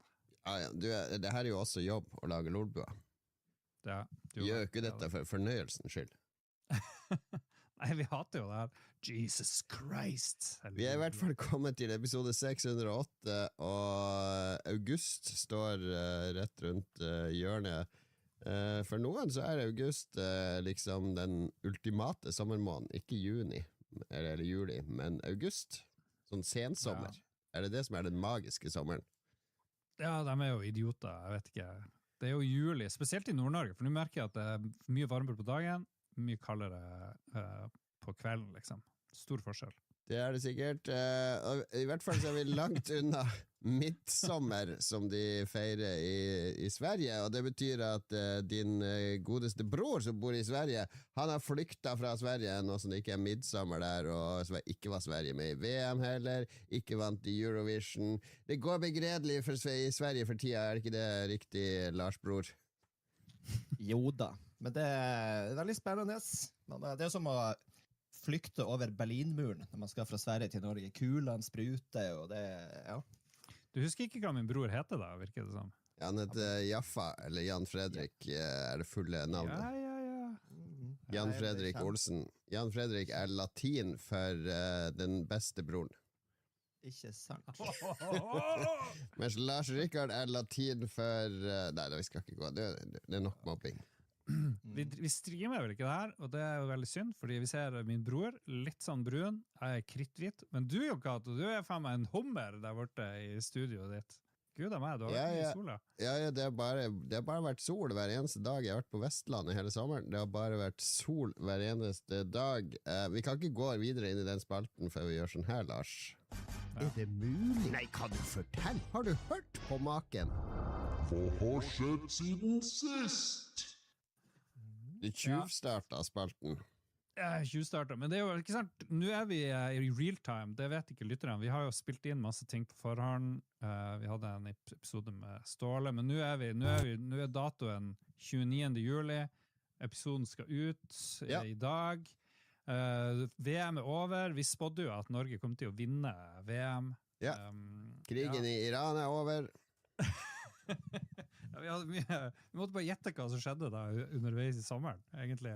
Jeg tok litt feil, men vi spådde jo rett. Vi kom ut I semifinale, I hvert fall. Kvartfinale. Ja, Kom et stykke. Som svensk representant så må jeg jo påpeke at det ikke var semifinale. Det var kvartfinale hvor vi var henne? Kvartfinale. Var det det, ja? Jeg følte ikke så mye. Svensk media ble det fremstilt som patetisk at Norge feiret en kvartfinaleplass så mye som dere gjør. Faen, de misunnelige borte I Sverige? Jeg litt misunnelig. Jesus Christ. Men det liksom forskjell. Norge heier på Sverige I Eurovision og fotballsammenheng og sånt, men svenskene, de bare hater Norge. De bryr seg ikke om Norge, og så blir de litt irritert. Det liksom du og meg. Du blir litt sånn irritert når jeg prater for mye, liksom. Ja. Vi tok I hvert fall ikke salto I skisporet. Sånn som visse andre gjorde I vinter. Men, ok, la oss ikke dra rett inn I Sverige-Norge-krigen. Hva har skjedd siden sist her, starten? Jeg var inne på det, for vi har bare vært på Vestlandet, og vi blakka jo hele feriebudsjettet ved å dra til Harstad og leie bil for 10 000 kroner for 3 dager, og Sånne ting. Det det dyreste ferielandet i verden er jo Nord-Norge, har jeg funnet ut. Dyrt å reise dit, dyrt å være der. Ja, nei, det er jo noen sånne issues oppi her, fordi alle skal til Lofoten, veldig få skal til Harstad, men de leier jo bil fra det samme plassen det. Så alle de her Lofotfolkene, de bare presser prisene oppe. Men jeg så nå, det er dyrt. Når jeg var der nå og kjørte på flyplassen der, så sa jeg jo at rett attmed flyplassen så er det sånn rent a wreck. Kanskje det er mye billigere. Er det noe å satse på? Du som er lokaljournalist der oppe? Vi hadde jo svenske kompiser. Hopefully, I can get less pestering when I write it like this. Det var et jævla vrak, men den funka. Ja, det bare den går rett frem, så...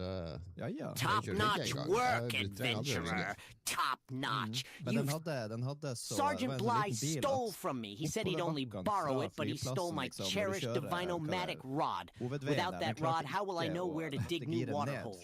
Find Bly and bring me my rod.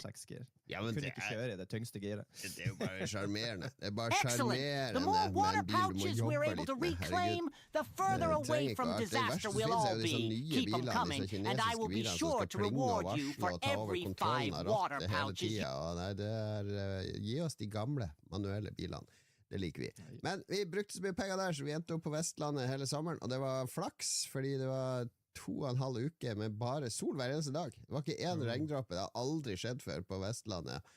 Og vi gjorde masse gøy der, men kanskje det mest gøye, det som jeg skal anbefale, det er å kjøpe en sånn der bærbar prosjektor, fordi du får ganske bra sånne bærbare prosjektorer nå, de er liksom på størrelse med en sånn liten bærbar høyttaler, altså sånn bittelite rør. Det kommer opp sånn Temu-reklamer for sånne ting. Ja, jeg vet ikke om du skal kjøpe de på Temu da, men jeg kjøpte en på komplett, fordi det var jo fotball-VM og litt feber, og så hadde min svigerfar hadde bursdag samme dag som Englandskampen, og så fant vi ut at vi skulle invitere folk, og det er litt trangt å sitte inne i den hytta, så da limte jeg opp en sånn lerret ute på veggen, eller vi spikret fast et lerret ute på veggen, og så kjøpte vi en prosjektor, og så koblet vi opp, og det ble knallbra kvalitet på de bærbare prosjektene, for det var en laserprosjektor, så det er ikke det at den er så mye mer lyssterk, det må være ganske mørkt for at den skal virke, men det å sitte ute og se fotball på terrassen sin når sola går under horisonten og sånn, det var ganske magisk. Grei lyd var det i den også. Så det gjorde vi jo hver kveld. Altså når det ikke var fotball, så vi sånn her Jurassic Park, fordi han Sam Neill hadde døde, så at vi så med alle ungene. Vi så Drag Me to Hell, eller litt sånn Sam Raimi halvklassiker. Vi så en ny film. Vi hadde utekino hver eneste kveld. Utekino er helt fantastisk. Filmene blir mye bedre når du sitter ute og ser det i naturen. Men ja, du vet hva som skjedde hvis man hadde utekino her i Harstad i sommer? Den der prosjektoren hadde jo druknet i vann. Først fordi det regnet så mye, og så blitt ødelagt fordi det er under 10 grader av og til. Det må jo være litt vær for det, men det er noe med at alle filmer, vi så også Uncle Buck, den gamle 80-tallsklassikeren med John Candy. Ja, det er jo forløperen til Home Alone. Det er jo Houston som har laget begge to. Så, og alle filmer ble bra der ute, så jeg har en sånn teori, ikke sant, at spis mat ute i det fri på tur, det smaker mye bedre, ikke sant? Sex ute i naturen er mye bedre. Film ute i naturen alt blir bedre ute i naturen er min hypotese nå. Uansett, hvis vi hadde suttet ute i naturen nå og spilt inn podcast, jeg er sikker på at det hadde vært mye bedre enn der vi sitter nå. Det tror jeg. Utekino var i hvert fall min anbefaling fra sommerferien. Og hva med deg, Lars? Jeg vil drage frem fordi det var så dårlig vær, så prøvde jeg å finne ut hvor er det bra vær. Jo, det var ganske bra vær oppe i Finnmark. Så jeg tok med moderen og overbeviste hun om å fære på tur opp til Finnmark, og så liksom inn i Nord-Troms, kjøre litt sånn roadtrip med moderen. Fordi vi bodde jo oppi der da jeg var liten og sånt. Så vi kunne fære på gamle tokter, besøke onkler og tanter. Når du var helt liten, bodde du i Bærum da? Ja, vi får ikke dit. Vi skulle gjerne kjørt. Jeg synes bilferie er bra. Og så mitt... så glad du kaller det bilferie og ikke roadtrip. Det er motorordet roadtrip. Ja, så min drøm er jo å fære på sånn 2 ukers bilferie, og fære innom på sånn her overnatting i Sverige et eller annet sted, og hit og dit. Det er en ganske oppnåelig drøm. Altså, det ikke jævlig det ikke jævlig komplisert å realisere den drømmen der. Jeg er ikke så glad I å kjøre hit og dit. Okay, det må være med mor di, det ikke bare med venner eller hvem med som helst. noen da. Det kan jo være med samboere og ditt og datt, men nå var det liksom å få med moderen, ikke sant? Jeg er ikke sikker på om det mamma som flaskehalsen heller, men ok. Men uansett, det var veldig bra, det funket bra, vi byttet litt på å kjøre, men jeg kjørte mest. Problemet at hun har sånn gammel bil da, vi brukte hennes fordi min samboer var oppe I Kauta da, så vi for å besøkte dem, men når du har veldig gammel bil så har du ikke DAB-radio, og du har ingenting, og du kan ikke koble, det ikke noe AUX, det ikke noe jack, mini-jackport, så det vi hadde var gamle CD-er, som amazing å ta med. Hva det du hører på CD? Aldri. Du må få deg en gammel bil. Hva galt med postens radiokassett? Ja, nettopp, eller kassettspiller, det jo enda bedre. Men så vi hørte blant annet på radioteater-CD. Har du sett hvor bra radioteateret var? Ja, det var glad I det. 20 skuespillere. Ja. Helt sinnssykt bra, kjempe-production value. Å høre på lydbøker ganske darre, mens I sammenligning med radioteatret, hvor det liksom, de kutter ned handlinger, du har med bare det viktigste, så kan du liksom... En ting med radioteater jo, du Lars, eller du har alltid klaget på de norske teaterskuespillerstemmene I norsk film, eller sånn der, hva I all verden? Hva det som har skjedd her? Men når du hører på radioteatret, så jo det ganger med 5, for da det enda mer sånn her, det var det forferdelig storm. Hva det lyden? Det blir jo helt gigant norsk teater. I've been working on a way to transport oil underground between major cities, but everyone tells me it's a pipe dream. Kjempeartig. Konge. Han var han der Wisting, etterforskeren, som ble framet for mord, eller for å plante bevis. Det var jo høydramatisk. Og så har han en datter som jobber I VG. Nei, det var veldig gøy. Det var kjempegøy. Så det min anbefaling kjør på tur, med mor det gjerne, med en gammel bil, hvor du kun kan høre gamle radioteater-CD. Veldig spesifikt. Veldig spesifikt. Veldig bra. Ok, hva med Jan Fredrik da? Hvordan har din sommer vært? Nei, men Lars og moderen valgte jo Finnmark fremfor å være med oss til Frankrike. Og Frankrike jo litt suicide der I slutten av juni, begynnelsen av juli. Så Paris I sånne 30-40 grader og sånt. Kjempemessig. Du valgte knott og kulde fremfor 40 grader og skogbrann. Ikke sant. Nei, men så jeg og min del av familien, vi var der og så I Fortårn og sånt, men... slapp unna det verste, tror jeg, men vi var der I Normandie, og da siste kvelden vi var der, og vi skulle stå opp tidlig, og ferdig til flyplassen, så var til og med, da var det brann, så det var oransje I himmelen, og det var men vi var helt ute på, vi var liksom, det var bare ett hus mellom oss og stranda, og så brante, det var en rad hus mellom oss og branda, men det var sånn bondegård som det var brente, og vind kom liksom fra stranda, så vi lukta ikke røyk eller noe sånt. Men da vi drev av natta ungene og sånt der, så stod jeg jo og pakket og lurte I hvordan rekkefølge jeg skulle pakke ting om når vi måtte rømme, liksom. Så vi var 100 meter fra brannen eller noe sånt. Ja, og så rekkefølge pakker man ting hvis man må rømme.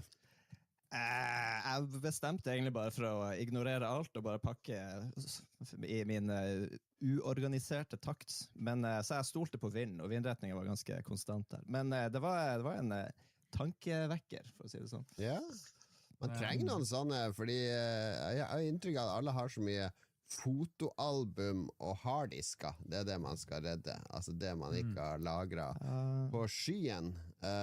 Og kjæledyr.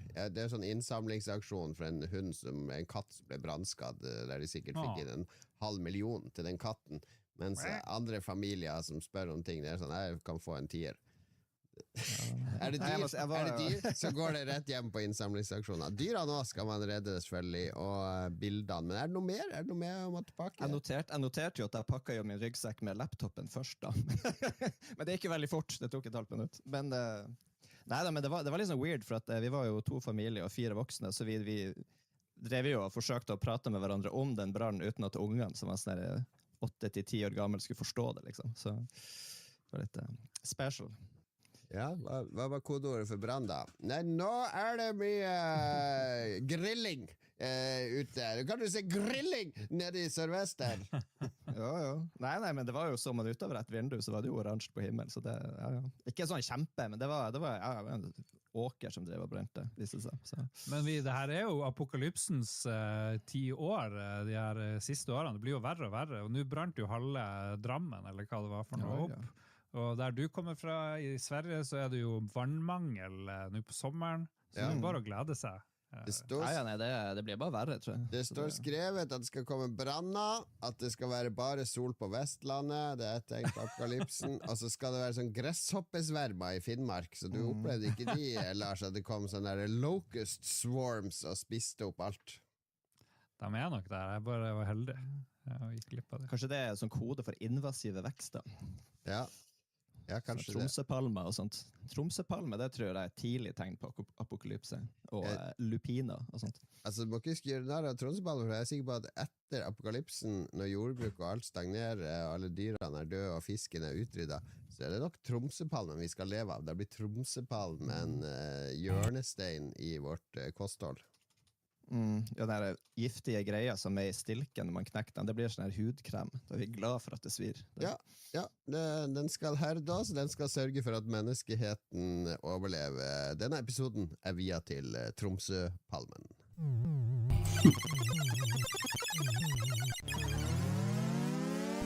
Dette vi spilt siden sist. Oh yes, det har vært faktisk veldig mye spilling på meg I sommer. Det har vært så mye sol at det var vanskelig å forsvare å sitte inne og spille, men jeg har klart å spille en del innimellom. Ja, samme her. Overraskende mye spilling, så jeg veldig fornøyd. Ja, du har bare hatt pissvær, så det jo ikke rart. Skal jeg begynne? The Mount Omen of Cthulhu det et spill som kom for ikke sånn kjempe lenge siden. 15. juli ble det lansert. Har bare sånn halvveis greie reviews, men det 4-player co-op med Friendly Fire. Du prest, du sånn her soldat, du en eller annen kvinne, og så videre, som alle skal ut og I jungelen I Sør-Amerika. Det virker som om det under den tida hvor Spania og Portugal og alle drev og utforsket det nye landet. Det som trist I The Mount Omen of Cthulhu jo at de her conquistadorene og de her armadaene til Spania, de finner bare sånne hjemsøkte områder hvor gudene veldig nært, og hvor Cthulhu og andre grusomme monster bare et steinkast unna. Så du finner sånne her masse idoler, hellige idoler ute I jungelen, verden masse penger, men alle åndene blir jævlig sur når du stjeler dem. Og så det også sånn at du mister sanity hele tiden, så plutselig så ser vennene dine ut som fiender, og da det litt sånn tricky å vite hvem det du skal skyte, eller hogge, eller stikke av fra, eller du kan stole på. Så det halvdårlige reviews, men kjempegøy egentlig å spille med dem. Dette jo et sånn samarbeidsspill. Du har spilt det på nett med folk, eller I stua di, eller? Jeg spilte I stua online. Jeg vet ikke om det noen sånn stuekoop, det vet jeg ikke. Men jeg Simen, dama hans og Marius, vi har spilt, vi har fått rundt med litt sånn våpen som var populært på sikkert 1600-tallet, eller hva det nå Du har pil og bue, du har spyd, du har en sånn muskedunder med ett skudd. Unnskyld, min gode mann, jeg skulle gjerne ha et våpen. Hva det som populært akkurat nå på 1600-tallet? Ja, jeg regner med det. Hva de våpnene som fantes på 1600-tallet? De våpnene, ja, det vil jeg tro. Nei, så du må bare springe rundt. Alt dyrt, alt koster masse. Og så kan du kjøpe og oppgradere våpen, men det man finner ut av, spillet gir deg store hint at det her Cthulhu. Det ikke så veldig lurt å bare gå og slåss. Men det sånn, det mye lurere å stekke av. Det ikke en story her, det sånn rogue-spill, altså at man skal overleve extracte eller et eller annet. Ja, du skal extracte. Du har et team på 4, og så har du en hest og kjerre som følger etter deg når du går inn I skauen. Så den kan du liksom legge lut inn I, eller putte fallende kamerater oppi. Og da respawner dem, hvis ikke de blir sugd ned I jorda, hvis de ligger mer enn sånn 10 sekunder. Og da kommer de tilbake som fiender, som hånter resten av partiet.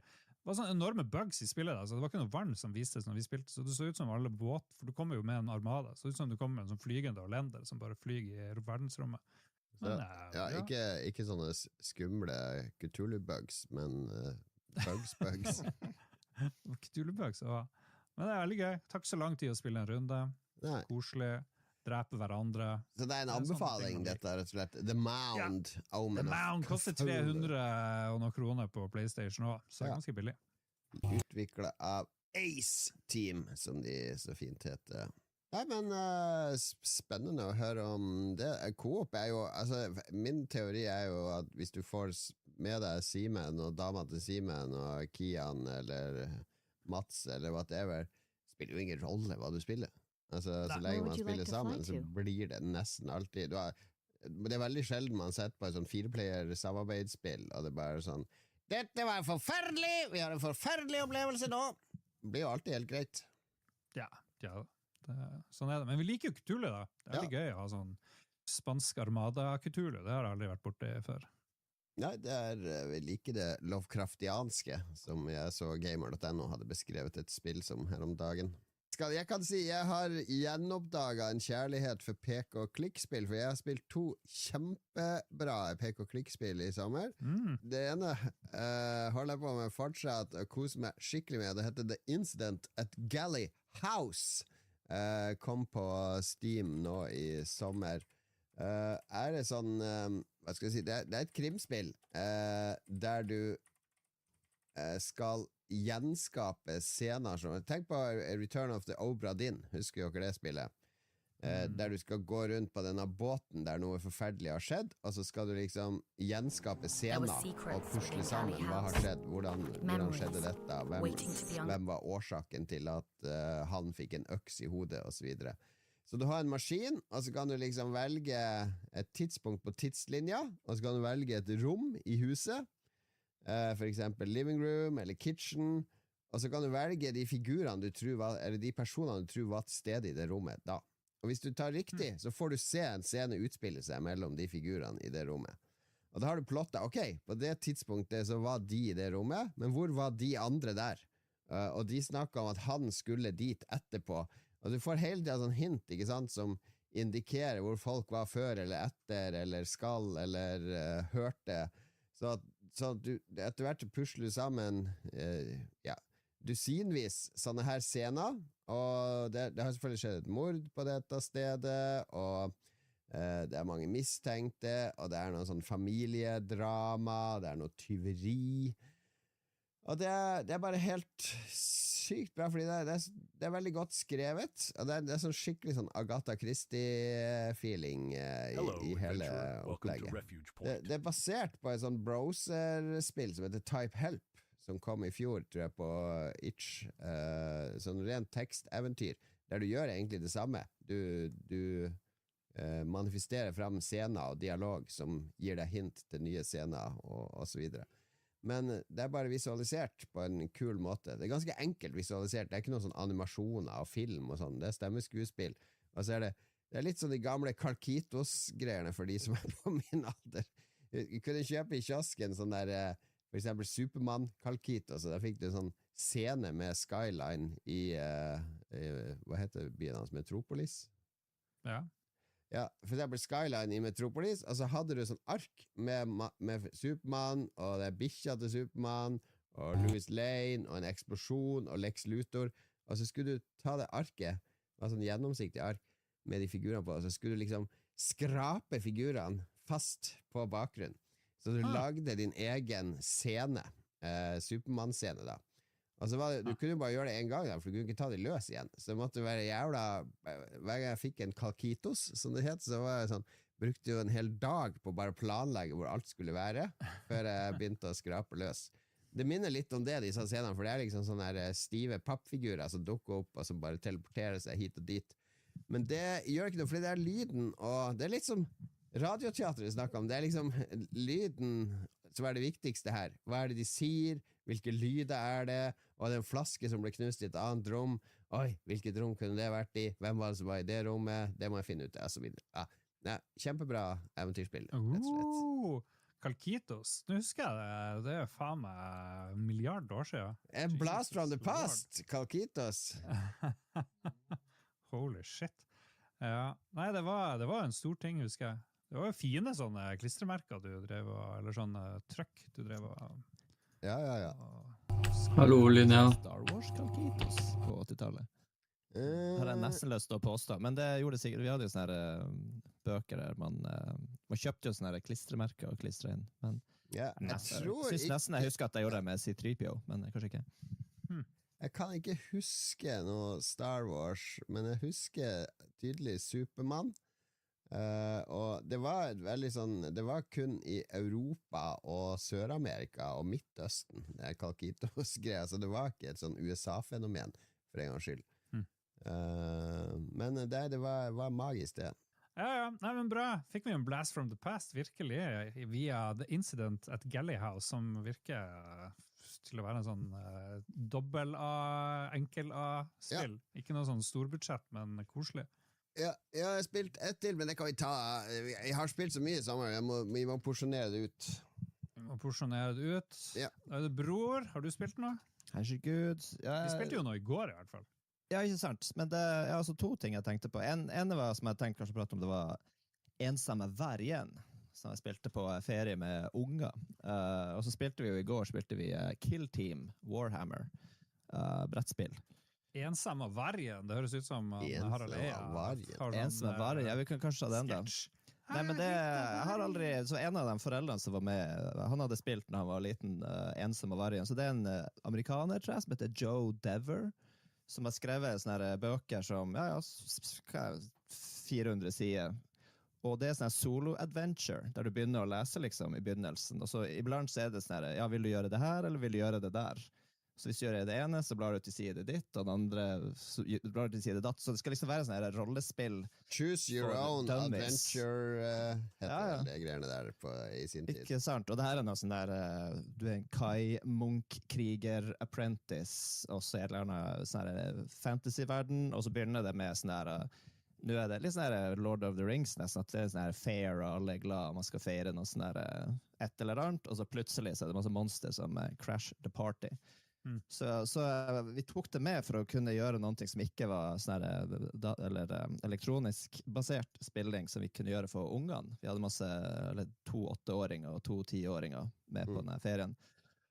Og det jeg synes var så kjipt med det, som jeg ikke forstod når vi fikk låne det hos en kompis, det var jo at det er et altså du skal jo bare sitte og lese det selv og spille det selv, så det er gjort bare for en karakter, og jeg tenkte at ja, men nå kan jeg være game master. Synes jeg var veldig sånn trekkende tanke for 4 unger som da kunne liksom sitte og rollespille i lag, og så var det en ganske sånn lineær historie. Så delvis så måtte jo jeg bare make it up as I went along, så at det skulle passe for 4 spillere, og jeg måtte liksom oppfinne den spillmekanikken på nytt, jeg måtte liksom forsøke å gjette litt hvordan det er balansert. Og når du er på ferie i Frankrike med 40 grader, og på slutten av dagen de har vært og gjort masse kjipt, og det er sånn halvt dehydrert, så skal jeg sitte og tenke seg halvt. Altså det prikket, jeg kunne ikke lese til slutt, for jeg var så sliten. Men det var jo morsomt, så ungene elsket det. Men jeg klarte heller ikke for det var ikke ment for 8-åringer og 10-åringer, så var det glapp ut av meg at de splittet høyet på sånne orks og sånt iblant. Men det, Men jeg ser det her er egentlig engelsk, er det det? Ja. Lone Wolf.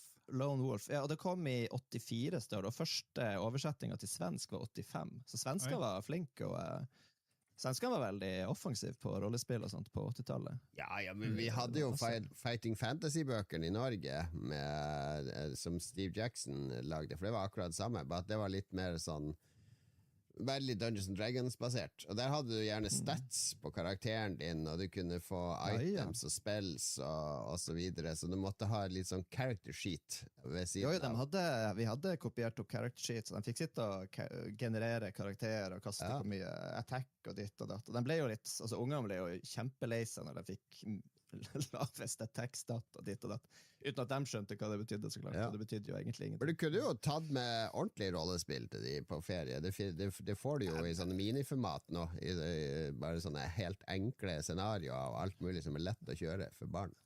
Burde jo det. Men det er bare, hvorfor gjør man sånt alene egentlig? For det ble vel en hit der. Jeg synes Men altså, det var jo ikke vanskelig å adapte, men det var veldig, veldig sliten. På denne tida så satt man jo og spilte sjakk og sånn her fantasy football league i brevpost. Altså man sendte inn sjakktrekket sitt i et brev, eller man spilte diplomacy over brev, så det var mye ensomme sysler på tida før internett kom. Jeg ser at han der Joe Dever, som skrev nesten hele serien, han døde, og så ga sønnen hans, han Ben Dover, ut resten av bøker. Han heter Ben Dever. Stakkars. Jeg trengte foreldrene. Ok, nei, men mye variasjon i sommeren, altså med spilling. Rollespill med barn, det har jeg altså prøvd. Jeg spilte Dungeons & Dragons med sånn 11-12-åringer et par ganger. Det er litt ubehagelig, for de vil fort torturere og drepe monster og sånn, og så sier de, jeg kan jo selvfølgelig straffe de for det på andre mulige ting i spillet, men det blir sånn her de har ikke noe innebygd moral når de sier, dette er jo bare fantasi. Jeg hogger beina av han der fyren som sa noe slemt til meg. Men, ok, vi skal holde oss i spilltema, for vi skal over i den spalten som vi ikke har noe musikk til, Lars. Trailere, tommel opp eller tommel ned. Eller tommel opp i ræva. Det var klippet den, Lars. Ok, vi skal til trailerspalten vår, rett og slett. La oss spille en trudelutt, bare så en random trudelutt her.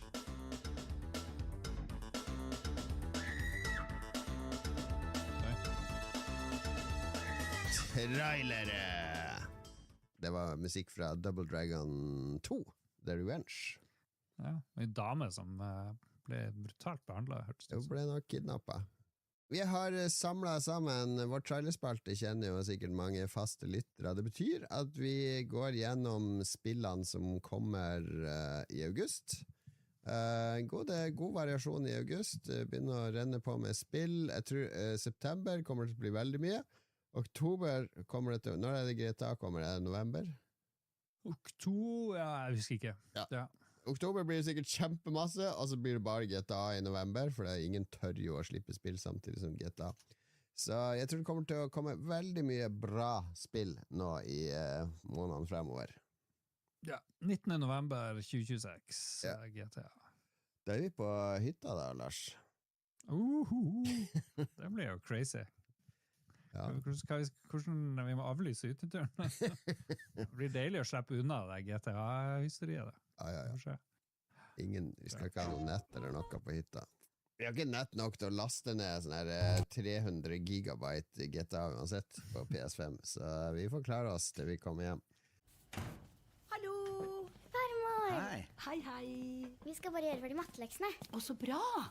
Og etterpå kan du hjelpe pappa å regne på hva bedriften hans taper på å bruke et regnskapsprogram som har gått ut på dato. Mamma. For du har vel ikke byttet til TrippelTex? Jeg tenker du skal ta så lufte balltå nå. Ja. Hun vil jo bare ditt beste, og TrippelTex er jo Norges mest valgte regnskapsprogram. Det gir trygghet til deg og mamma. Ok, vi begynner med første trailer som kommer 4. august. Den høres sånn her ut. Hello. We're House. We made Untitled Goose Game, and we're here to tell you a bit more about our new game, Big Walk. It's a game about walking and talking. Hey, what up? You and your friends walk around Big Walk fra de som lagde Untitled Goose Game, det vi hører i bakgrunnen her nå. Først har vi så traileren på dette, altså, det jo sånn veldig sånn realistisk, fotorealistisk landskapsgrafikk, og så det noen sånne rare, kuleformer vesener som driver og går rundt. Ja. Ser ut som det sånne barneleker som går rundt. But sometimes someone might accidentally drop their walkie-talkie off a cliff. Altså påstår de utviklerne at det eneste man skal gjøre å gå rundt med venner. Can you see us now? Ja. Big Walk. Du kan gå rundt med en lasermåler og en sånn der loudspeaker, hva heter det? En sånn ropert. Ser veldig rart ut. Ifølge utviklerne, altså House, som de heter, så skal man gå gjerne 4 spillere rundt i en sånn open world environment, og så dukker det opp en masse puzzles, og mange av utfordringene involverer teamwork og merkelige metoder å kommunisere på, for eksempel miming, miming, synging, eller sende koder, og så har du et proximity chat-system der stemmen din endrer seg basert på ting du har, eller hvor du i landskapet. Veldig mystisk. Jeg skjønner vel lite av det her. Hva det som skjer? Det som å se på teletøgget som er sånn her. Men vi må jo spille det her i co-op, Lars. Vi må jo få med Ståle og en til og tusle rundt i dette spillet her. Ja, det her ser egentlig helt strålende ut. Du skal gå, inspirasjonen til spillet kom av å gå i en sånn nasjonalpark, eller hva heter det på norsk? Er det det? Ja, det heter det. Nasjonalpark. Ja. Monsen og nasjonalparken. En nasjonalpark i Australia. Det var da de ble inspirert til å lage det her. Og jeg vet ikke, Untitled Goose Game, det jo en del år siden det kom, men det var jo en sånn kjempehit, så problemet til indie-utviklere som var en sånn kjempehit tidlig i karrieren jo at de tror at de vet hva de driver med, så det her blir kanskje beviset for House. Jeg håper at dette såpass weird og alternativt at det blir kjempegøy. Jeg synes det her ser helt konge ut. Tommel opp fra deg. Tommel opp fra Lars Rikard Olsen. Tommel opp fra meg, og da det Jan Fredrik. Jeg hadde ikke brukt livet mitt på det, men Tommel ned. Det var veldig, veldig kjappe verdict. Ja. Det skal være sånn, du i Lolbua, tross alt. Ja. Neste spill ut kommer samme dato, 4. august, og heter Beast of Reincarnation.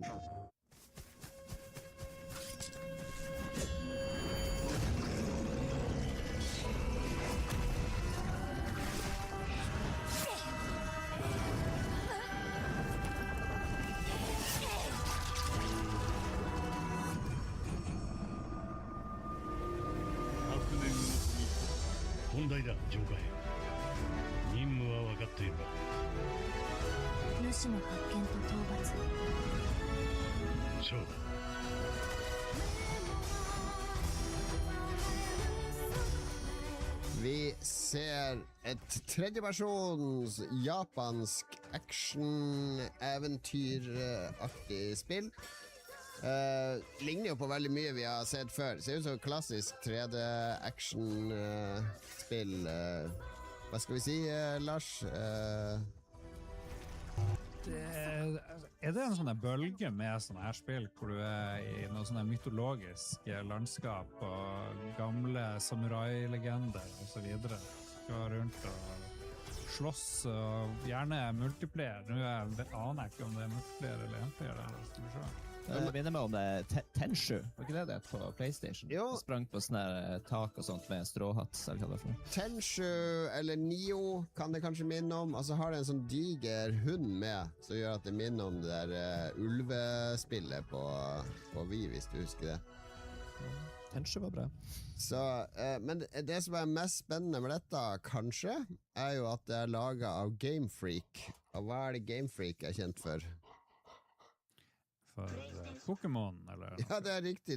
Det Pokémon-skapere som de har jo prøvd seg med andre spill enn Pokémon da, men det har stort sett vært mindre mer sånn teknisk avgrenset prosjekter, men nå går de all in med sånn episk 3D action-eventyr Game Freak, og jeg leste litt om det spillet. Det er ikke noen sånn Game Freak-veteran som står bak det, det en ganske nyansatt fyr som har fått lov til å lage dette i Game Freak, så det jo et spennende valg for de da.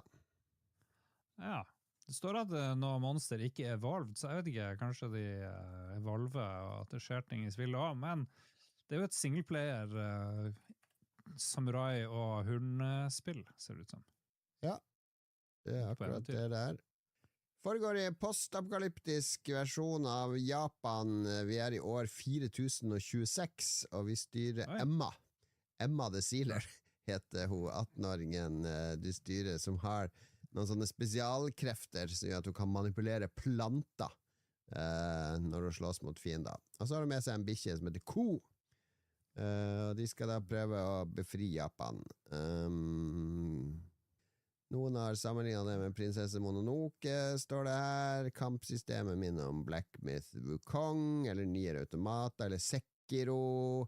Det er mye sånn huka av på mye sånne kvalitetsting da. Som director, han har lagd Pokémon Ultra Sun og Ultra Moon. Ja. Pokémon Sword and Shield, Pokémon Legends og så videre, men han har vært sound manager og battle planner og systemdesigner, UI-designer. Så det ut som han har gjort et vilt sprang opp her på det her spillet. Les mellom linjene, jeg tror de er lei av Pokémon, egentlig. Du får jo faen være nok. Ja. Nei, men for meg så ser det her ut som veldig mye annet, så jeg kan ikke se hva det er som er det unike som skal dra meg helt inn her. Ok, du kan manipulere planter, det er en grei artstyle, men det ser litt det ser ut som en hvilken som helst annen burger. Altså det er mange gode burgere og burgersteder i Oslo, men jeg ser ikke hva som er spesielt med denne burgeren, så jeg skal driste meg med en tommel ned. Jeg kommer ikke til å prøve det her, tror jeg. Ja, Fredrik? Nei, men jeg fikk sånn her Tenshu, jeg kommer helt sikkert ikke til å spille det, men jeg fikk sånn her Tenshu-nostalgi, så derfor er jeg kjempepositiv til det spillet. Ja, 2 tomler opp fra oss i Harstad, 1 tommel ned i studio.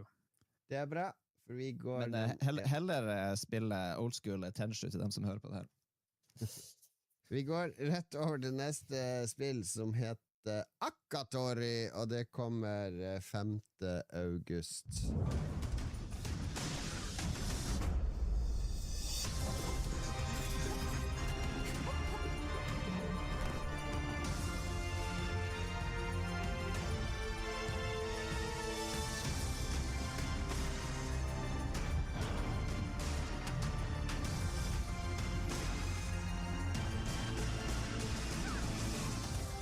Her trykker det på mange av Lars sine knapper. Det er noe Metroidvania, det er 2D, det er pixelgrafikk.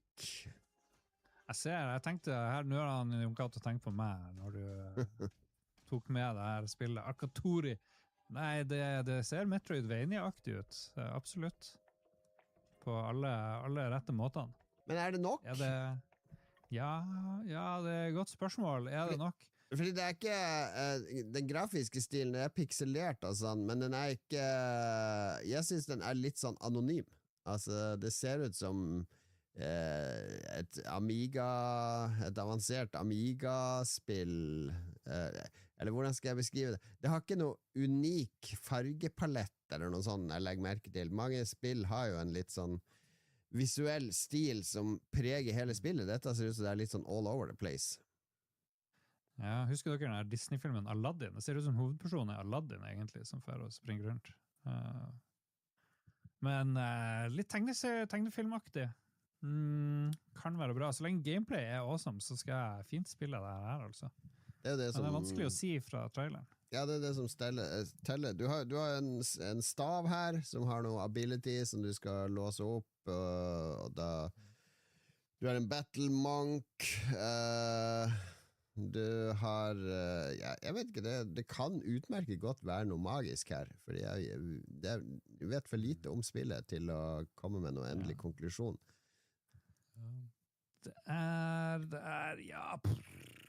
Det finnes en demo, tror jeg. Oi. Vi kan lase ned demoen allerede. Ja. Jeg bare satt og lurte på, for at i sånne spill, altså hvorfor skal man spille det? Men jeg tenker, det handler vel litt om den klare, når man spiller som spill, at plutselig føler at den endrer seg litt under tidens gang, så at den klarer å holde opp interessen din. Så det er kanskje bra om det er litt, i en sånn demo, det kanskje ser ut som det er litt all over the place, men det kanskje betyr at de justerer liksom formatet litt hit og dit, sånn at det blir spennende. Jeg satt og tenkte på Suikoden. Der er jo først sånn der vanlig Final Fantasy, og plutselig blir det nesten en battle-simulator eller noe sånt der. Jeg husker det var ganske morsomt. Ja.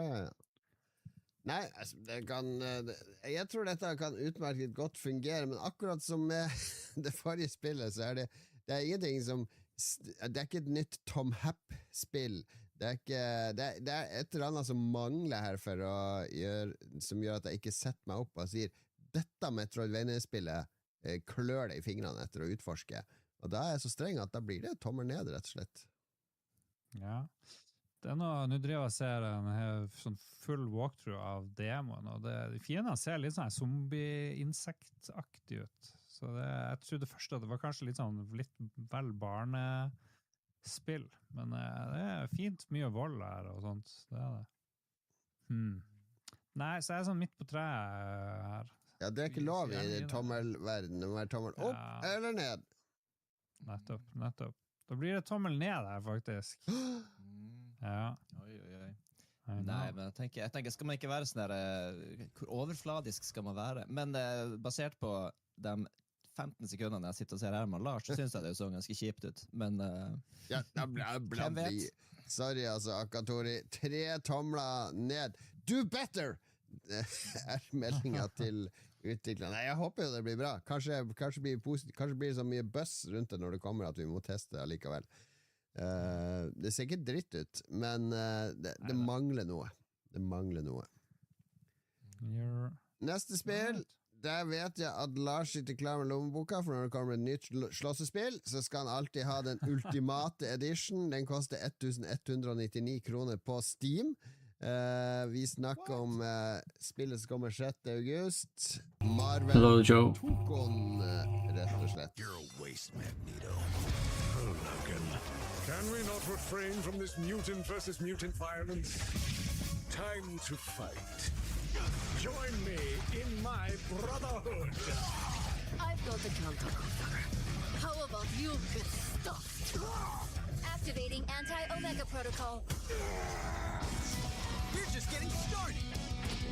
Let's kick it into high gear. Marvel Tokon. Marvel har samarbeidet med PlayStation, som er publisher, og Arc System Works, som det er en japansk utvikler som har laget masse Double Dragon remakes og... Oh, you're back to the PC or TV from where you're watching. Med Marvel-figurer, altså basically gamle Capcom-modellen som vi spilte på Arkademaskin, Lars, X-Men versus Street Fighter og Marvel og så videre. Ja. X-Men versus Street Fighter og den tida der med sånn Darksiders Fight-spillene har jo aldri sett så bra ut egentlig som de gjorde der.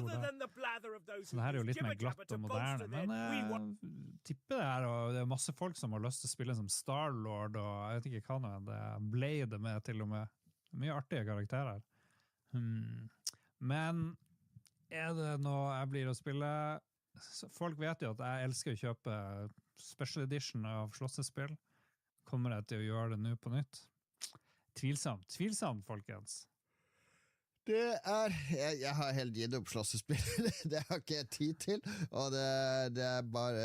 Altså, det er jo ikke gøy å spille alene, og jeg har aldri venner på besøk som jeg kan spille med. Og skal jeg knuse ungene, så drar jeg frem Street Fighter 2.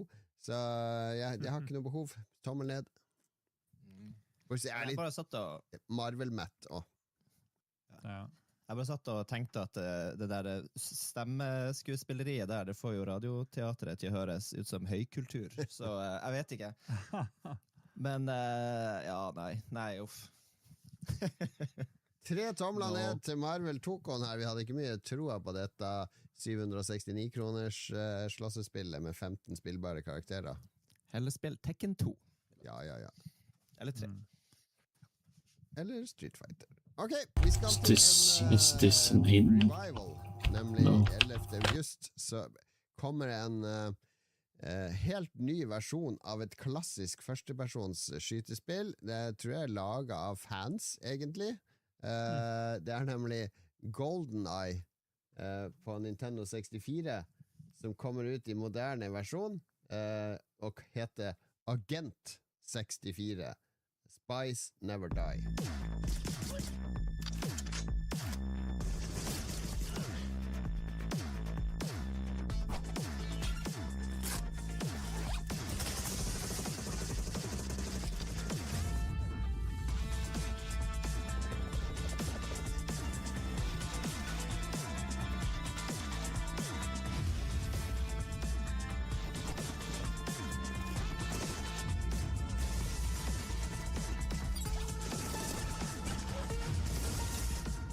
Det er GoldenEye, bare i HD-grafikk, ser det ut som, med litt bedre teksturer. Det ser prikk likt ut som GoldenEye gjorde på Nintendo 64. Ja, men det må jo være en sånn nye levels og sånt. Ja, det er jo ikke GoldenEye i det hele tatt. Altså, innholdet. Levelene har ingenting med GoldenEye å gjøre. Det er en helt annen kampanje, en helt annen multiplayer-kart, det er andre våpen. Det er jo ikke et offisiell James Bond-spill, men jeg tror de har pushet det så nærme GoldenEye og James Bond de kan komme uten å bli saksøkt.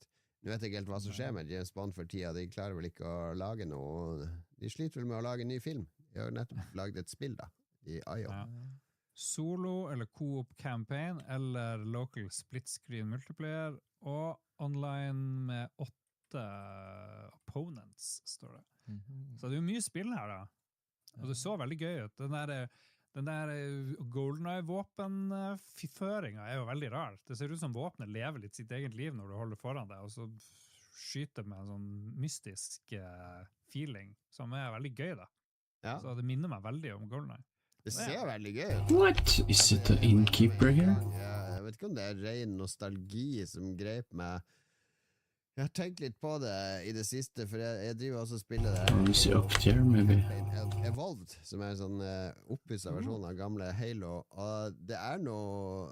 Det var jo tommel ned, husker jeg fra deg da, sist. Ja, nei, der har jeg snudd den tommelen. Jeg kan snakke mer om det neste gang. Men det er noe med det spillet og GoldenEye og disse ikoniske førstepersonsspillene. Et eller annet med feelingen i de som er på en måte... Jeg tror ikke det er ren nostalgi, jeg tror det er et eller annen kvalitet i de som er tidløs. Ja. Men jeg spilte i alle fall kjempemye GoldenEye på Nintendo 64. Jeg tror jo, lyden var jo veldig bra, for det var jo veldig mye sånn James Bond-aktig lyd, altså det var jo veldig, man ble jo liksom inne i en transe, men jeg tror jo også kontrolleren på Nintendo 64 var jo fullstendig ræva, tror jeg. Ja. Så det var jo, men jeg husker, vi spilte jo så mye at den ble jo som en del av kroppen, så vi spilte jo sånn her 4-person split screen, der jeg kunne liksom springe til den ene retningen, snurre mot den andre retningen, og skyte i den tredje, og det er fantastisk. Så man burde jo få kontrolleren med, tenker jeg. Det var en spesiell kontrollmetode i GoldenEye som alle lærte seg på et eller annet vis, for vi spilte også mye 4-player her. Slangemenneske. Nei, men det høres ut som det er 3 tomler opp her, gjør det ikke det? Ja. Retro. Well, I'm gonna log off here, maybe start something else until I need to make dinner. So, see you soon. Retro, så blir det tomler opp. Og neste er også, vi kan kalle dette også en eller annen retro